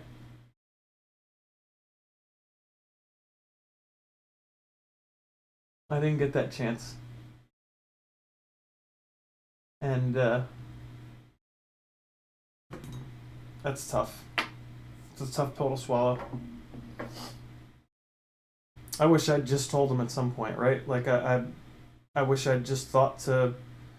He used to send these. One of the really cool things that about Uncle Vince is like he really wanted our family to. So this is my dad's brother, right? So this is the Ciotti side of the family. This is where the Ciotti last name comes from, and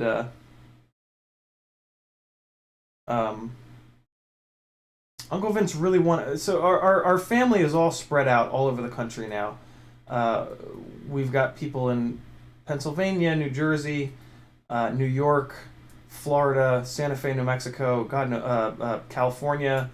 I'm in Georgia, all over the place, right? So when that happens, it becomes really hard for your family to stay close. And he really wanted our family to stay close, so he used to send these emails out on everybody's birthday. Every single cousin, every single uncle, aunt, everyone in the family. Every time there was a birthday, Uncle Vince would send an email out and he would copy everybody, and he would say, "Hey, it's so and so's birthday," and then he would crack a joke. And like after a while, it's like, oh, another Uncle Vince email. Oh, another Uncle Vince email. Oh, another Uncle Vince email. Right?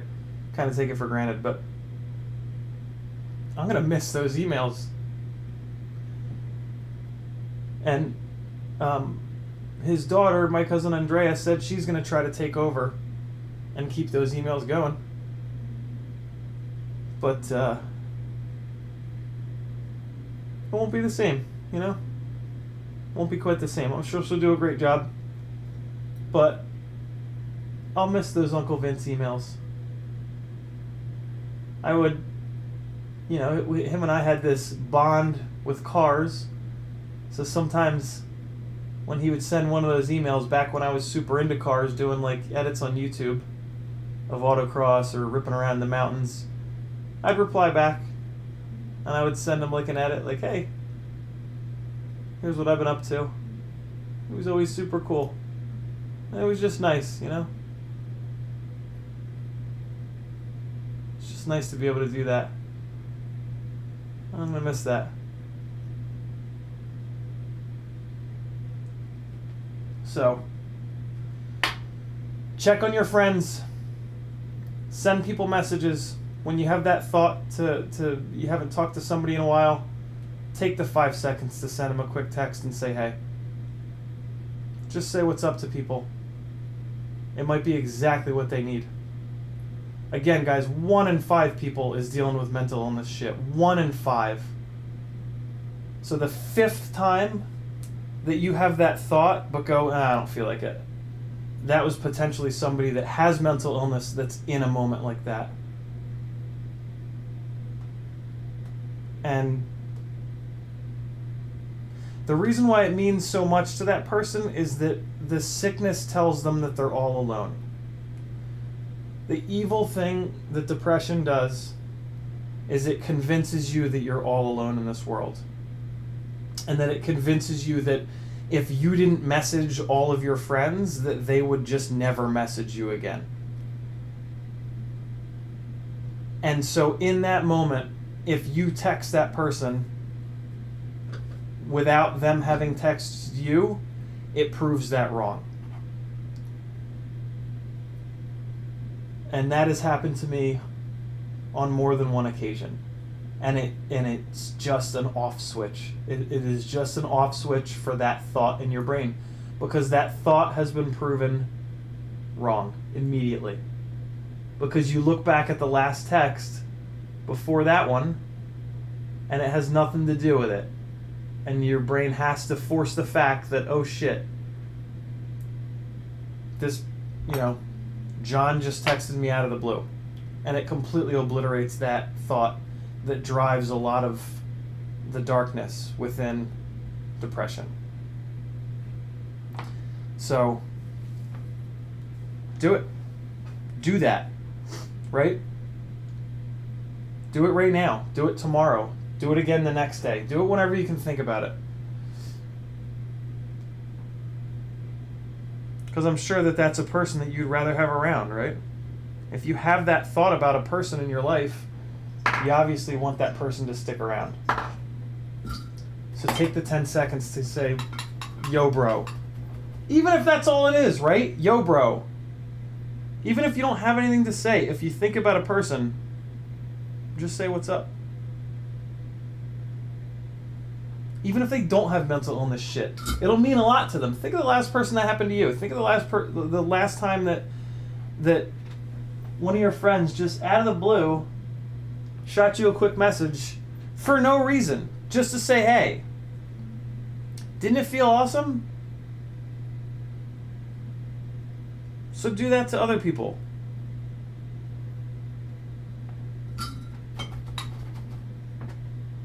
Spread that shit around.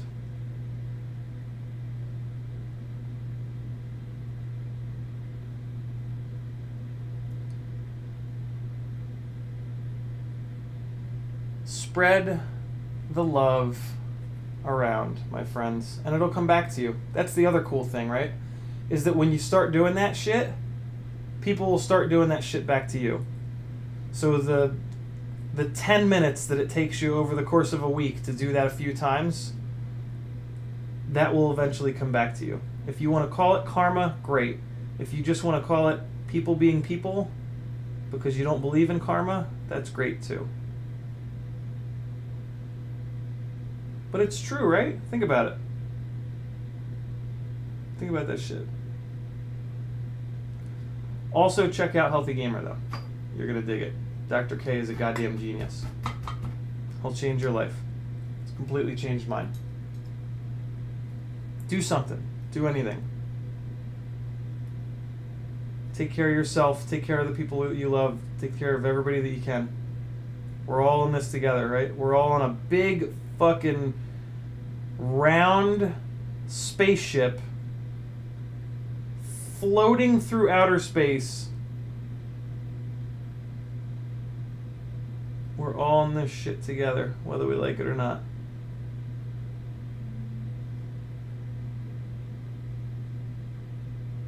So just do good shit, man. It'll come back to you, I promise. It's just the way it works. So, I am, I should have probably just I could have saved time by just cutting the connector off those other wires, but for some reason I chose to use not for some reason. I try to use fresh wires when I'm not feeling totally lazy, because fresh wires, eventually with these wires, once they bend a couple million times, they lose a little bit of their strength, and like the individual strands will start to break. These 30 gauge wires typically only have 8 individual strands in them. So yeah, when you're feeling not lazy, using fresh wires when you do a change like this, in this case I'm changing from an Arxis R to a Crossfire Nano.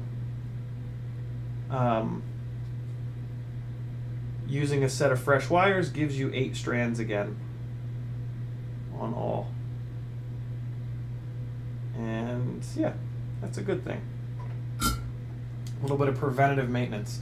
I've been completely neglecting chat because I've been having to try really hard to not just cry my fucking eyes out. But I'm gonna leave it there. I'll jump off the soapbox and try to get caught up on chat here a little bit, and then I'm actually gonna wrap this thing up. We'll do some more work on this tomorrow night, Micro Monday at 10 o'clock Eastern. But yeah, let me get caught up on chat here, and then we'll wrap it up. And I've got plans tonight. I'll be with people that will, make me feel better. Which is sometimes you just have to take care of yourself. Always take care of yourselves. Never feel bad about taking care of yourselves, guys. It's really important. Know your limits, and if you have to take a day, if you have to take 2 days, if you have to take a week, do it. Okay? There's nothing more important than that.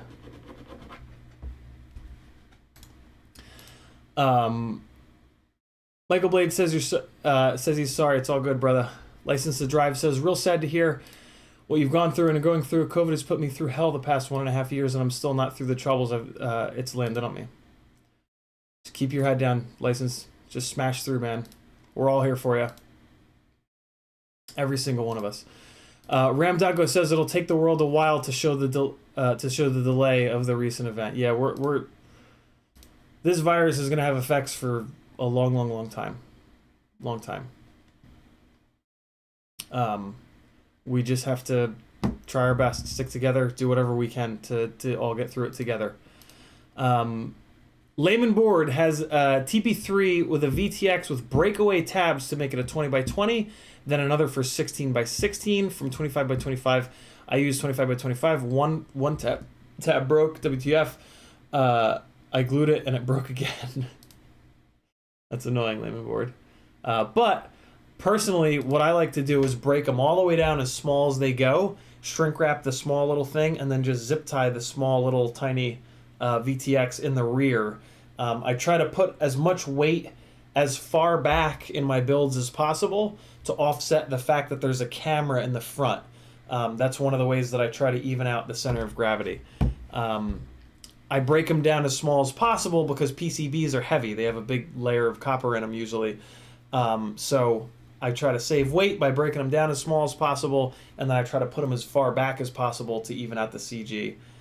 That's sort of just one of my build philosophies. Pfizer.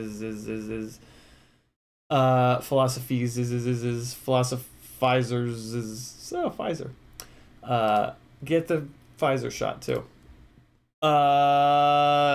J Drone says, I've got the Eachine Nano and can't find the option in my OSD to change to free. Mine keeps going to pit mode and won't come out when I arm. Jay, message me and I'll fire one of these up and give you the exact thing. But it's the only way to get to that second menu. There's probably a YouTube video about it, but if there's not, I'll go into that menu and figure out what the exact thing is. All right, I think I'm now caught up on top there. Now I need to come down.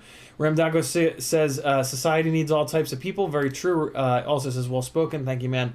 Mr. Huggy says, I used to be a community care worker from 50 to 105 with all amount of problems. It was always hard when they passed away. Remember them for the good times. Yeah, it's one of the nice things about our brains is that they tend to block out a lot of the negative memories. And the positive memories are the only ones that remain. It's one of the kind of annoying things about depression, though, because depression puts your brain into a very negative place, and then your brain deletes a lot of those memories. So, to use myself as an example, I have some serious memory loss. There are like years of my life where I was deep in depression that I don't really have many, if any, memories from those periods. Like and it feels like it's like lost. Like I've lost like years of my life because of that. It's one of the other pretty evil things about depression. But it's kind of important, right? Like you don't want those really negative memories constantly coming up. It's one of the life-changing things for me about meditation, is that meditation, when you really boil it all down, meditation is taking 10 to 15 to 20. 20 is the right amount of time, but if you can only do 10 or 5, it's great. Taking a little bit of time every day to practice letting go of thoughts. So if you have those recurring thoughts that keep coming and they just get stuck in your head, the reason why is that you haven't spent time practicing letting go of those thoughts. You just try to beat them into submission in your head, right? You call yourself an idiot and you say, why the hell can't I let go of this? I hate this so much.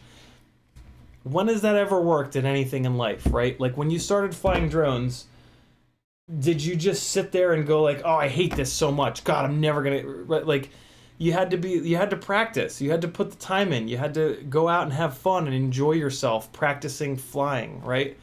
That's what made you get better. Life is the same way. If you want to get better at letting go of thoughts, you have to practice letting go of thoughts. And the most effective form of that practice that the world has found, and to what I've seen, is meditation.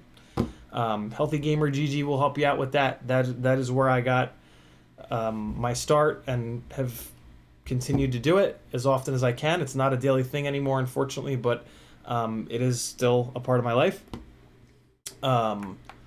Yeah, take 5 minutes for yourself, take 10 minutes for yourself, 15, 20 minutes for yourself. Get that practice in. It is a, you could, my experience has been, I forced myself to do it every single day. I fell in love with it. I did it every day for many months, and I built that skill. And now I have that skill. Now I have the ability. I'm not perfect with it, but I am way better than I was previously, because previously I hadn't practiced it, right? So now that I've practiced it a bunch, I'm way better at letting go of thoughts that I don't want getting stuck in my head. It's the only way. It is the only way. You can use drugs to numb it, but then you've got to use more drugs to numb it again and again and again and again. And that wastes money and time, and there are side effects of drugs, right? Even our favorite still has side effects. And they're illegal, right? That's one of the side effects. So put the work in. What good in your life has ever come from not putting the work in, right? Like maybe one or two things that you just kind of fell into, but most of the great things in your life, the important things in your life, the big things in your life, you've had to bust your ass for, right? Why would this be any different? Put the work in. Mr. Huggy said, no, we got that. Chomper says, love you, Ciotti. I'm sorry, bro. It's all good, Chomper. This is me trying to spin it into something positive, right? Yeah, that's how I deal with stuff like this. It's the most positive possible way to, I mean, it helps because it makes me feel like I'm actually doing something, right? But realistically, it's the most positive way to get something out of this, right? So, yeah. Family Guyver says, as COVID crap has been hard on the entire world, hope it ends soon. Sorry for your loss. Hang in there, bro. Thank you, Family Guyver. Yeah, it's... I think by now, one of the problems I think right now is that the virus has been around long enough where it's like everybody is sick of it. Everybody is like, and like we're kind of desensitized to it, right? And we don't really appreciate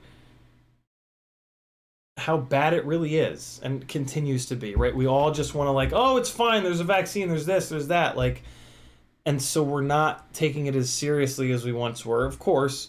But we're also like minimizing how hard it is, and it's.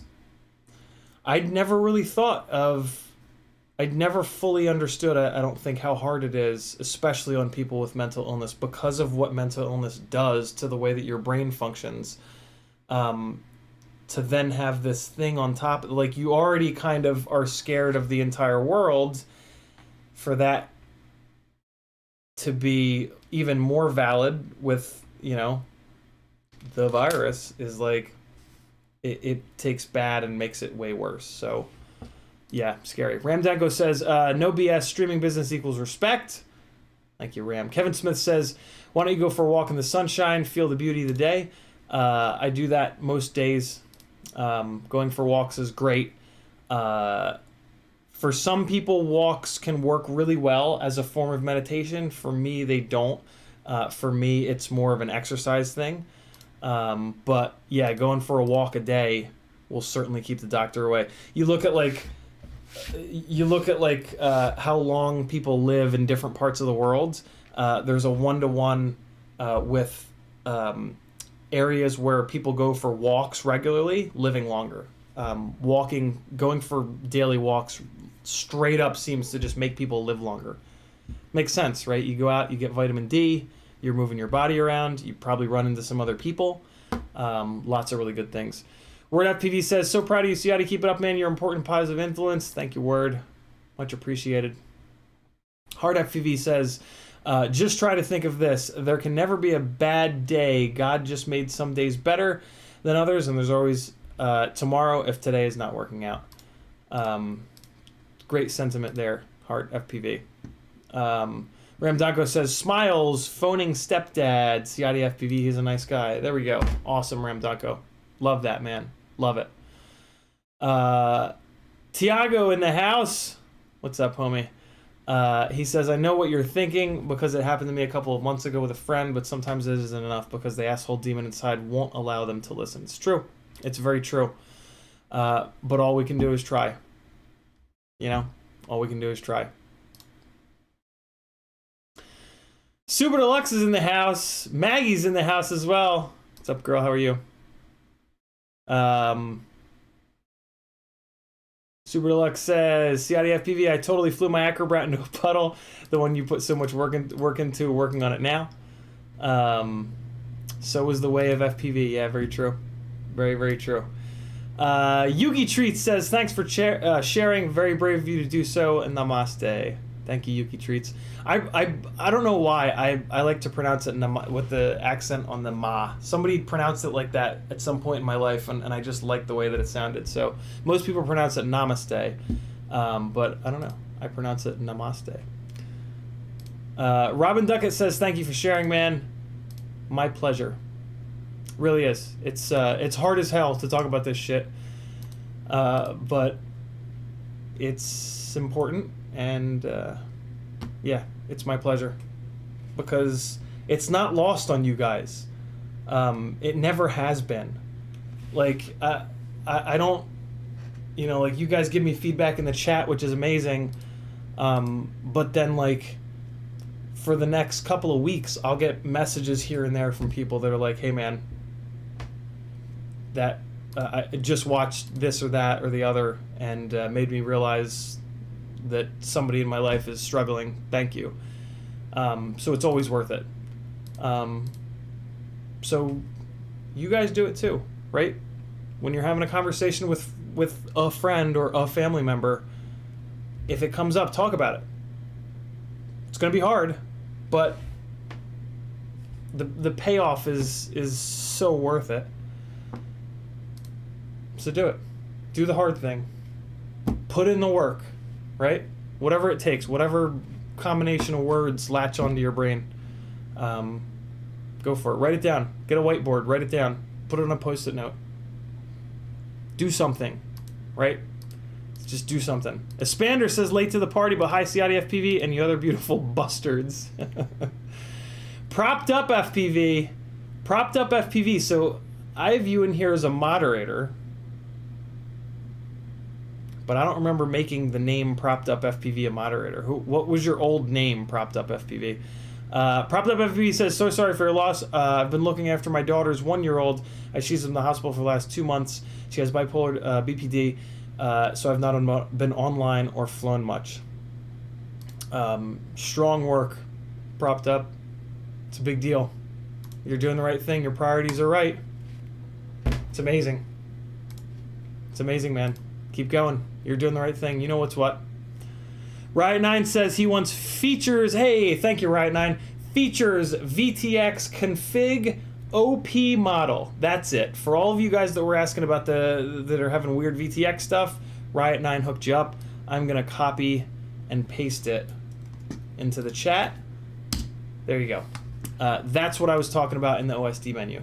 Features, VTX, config, and then OP model. OP model has two options. One of the options is free. One of the options is PIT. If your VTX is acting weird, change it between whatever those two options are. I think usually you want it to be on free, but I have had VTXs where it's been on free and I've had to change it to whatever the other option is. I don't know. It's weird, but that's where it is. Features, VTX, config, OP model. Super Deluxe says, you're on PlayStation, correct? I am. I'm going to send you my username so we can game together whenever you want. Awesome. Sounds good, Super. Here comes my... well, no, I'm CiottiFPV on PlayStation. Anybody that's on PlayStation, add me. I play Assetto Corsa once or twice a week. Gran Turismo Sport, that's about it, really. Yeah. Propped up FPV is Don Lads. Gotcha. Very cool. Come on. Hey, Super Deluxe with a $42 super chat. The weed number in dollars. Dude, thank you so much, Super Deluxe. Super generous. You guys, I assume you all know Super Deluxe by now. If you don't, get your asses over to his YouTube channel and subscribe. Great content. Love watching his stuff. I watch everything he makes. He live streams. He does giveaways. Tons and tons of cool shit going on over on Super Deluxe's channel. I just assume that you guys all, are sub to him and follow him because he's a big part of the community. Yeah, if he's new to you, get your asses over there, or I will beat you with a hammer. Don't make me come to where you live, toting hammers.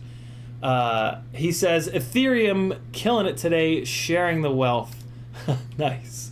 Very cool, Super Deluxe. Ethereum is a stock, I believe, right? Or it might be a form of cryptocurrency.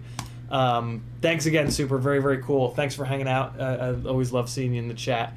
Hopefully we can link up on... I don't know if you play racing games, but hopefully we can link up on PlayStation. Hang out on there. Tiago Ramos says, for sure, always try. We just need to get the demons distracted for enough time for the healing to get through. So true. So true. And so very specifically true for suicidality. Suicidal thoughts have a very short shelf life. People that are suicidal, if you can just get them through, if you can just keep them alive for the next 10 minutes or 5 minutes, or I forget what the exact number is, but it's a very short amount of time. If you can just keep them alive for that time period, those thoughts will dissipate. They might come back, but it's not about that. It's just about getting them through the bullshit that their brain is telling them in the moment right now. I can't explain to you enough how important that is. You just have to be there. You just have to do whatever it takes to get them through the next 5 or 10 or 15 minutes. It's all that matters. Jackalope FPV says, shit, CiottiFPV going to have to rewind today's stream. My anxiety and depression have been extra ruthless this holiday weekend, literally about to cancel more plans. Jackalope, we're all here for you, brother. Reach out to us, jump into FPV therapy, type exactly what you just typed into FPV therapy. 12 people will jump on and give you some positivity, whatever you need. Message me personally, message any of the other guys. You already did the hard thing and typed it into the chat. That's big, brother. That's big. Being able to admit that shit, that's a big deal. Keep going. There's right. Hey, I'm almost caught up on chat. Look at me go. Athix FPV says, with addition and mental... with addition... With addition? What was the spell check on that? With addition and mental... Oh, addiction. With addiction and mental health go hand in hand. Some rock bottoms cost more than others. Yeah, very true. The parallels between addiction and mental health are pretty scary. Options are race and free. You want free. There you go. Thanks, Riot. License to Drive says, I've had moments this year I wish I wish COVID had killed me last year, waking up day after day, week after week with no energy, can't walk properly, have to crawl up the stairs is fucking horrible. The problems came back 9 days ago. Right now I'm finding walking any distance extremely helpful. Jesus. Extremely difficult, Jesus. License, man, we're here. Whatever you need, man. Whatever you need. Hit FPV Therapy post in there. Lots of people. Hey, there's also an FPV Therapy group on the Discord channel. Message me direct. Watch some healthy gamer stuff. It's going to be hard for you to convince yourself to start meditation now. It's going to be just as hard for you to start yoga now. You know what you have to do, right? It's just forcing yourself to do it. I know it's hard, but everything good and important in life is hard. You just got to put the work in. You got to do the hard things. One of the great things for me about Healthy Gamer is when I'm completely paralyzed, I can just put it on and just stare at it. And, like, some shit will get through. It's, like, the easiest possible thing that you can do. Give it a try if you haven't already. Message me if it gets worse, and I'll keep thinking of stuff. Super Deluxe says, if you like racing games and quads, I'm going to get you into Rocket League. I have a group of friends that plays every night. I've tried Rocket League. Rocket League is incredibly frustrating. Mainly because, like, I'm not good at it, but, like, it's not, like, I'm into the full-blown simulation games, probably because I have this, like, 15-year background of motorsports, whereas, like, Rocket League is not a sim at all, so, like, the physics are all, like, wrong or whatever, and it's all crazy, so it just becomes, like, frustrating to me. Video games have become, like, this thing to just scratch the motorsports itch so that I don't waste more money on the Miata, and have to go up into the mountains or go to autocrosses and put more wear and tear on it and pay more entrance fees and stuff like that. I've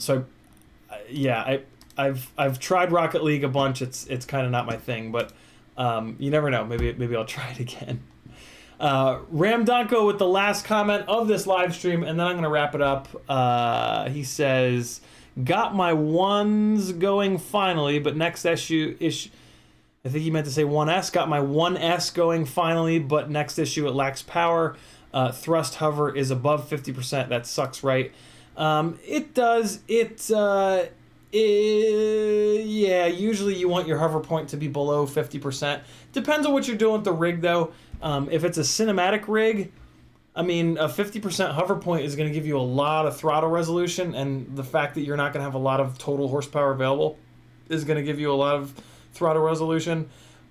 So, yeah, but if it's not a cinematic rig, yeah, you probably want motors that are a higher KV or maybe a bigger stator size, things like that.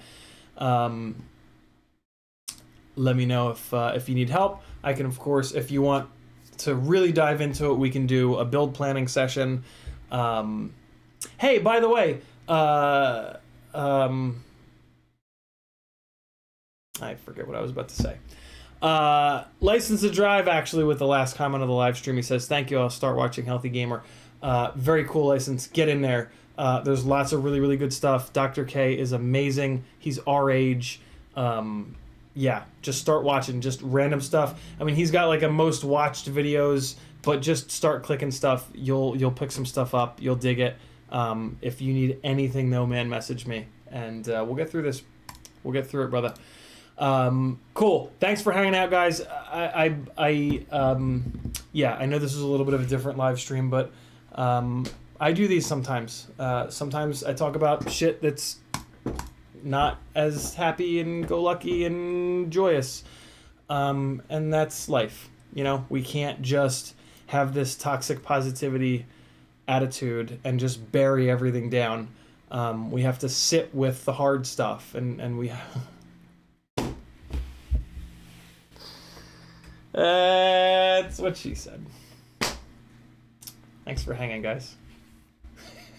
I can't leave on a better note than that. Here's some flying. This was from my birthday at a random little spot around the corner. Take care of yourselves. Love yourselves as much as you love your friends. Treat yourself like you treat your friends. All right? We have a tendency to treat ourselves way harder than we would ever treat any of our friends. If you just remember to treat yourself exactly the way that you treat your friends, you'll probably be a lot nicer to yourself and give yourself much more of a break when shit gets hard. Be good. Here's some birthday ripping. I'm just gonna leave the beautiful session 5 audio in here. Oh, come on. See you guys tomorrow night at 10. Later. Love ya.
battery, it's been charged for a while. This one was super saggy because it's been charged for like 2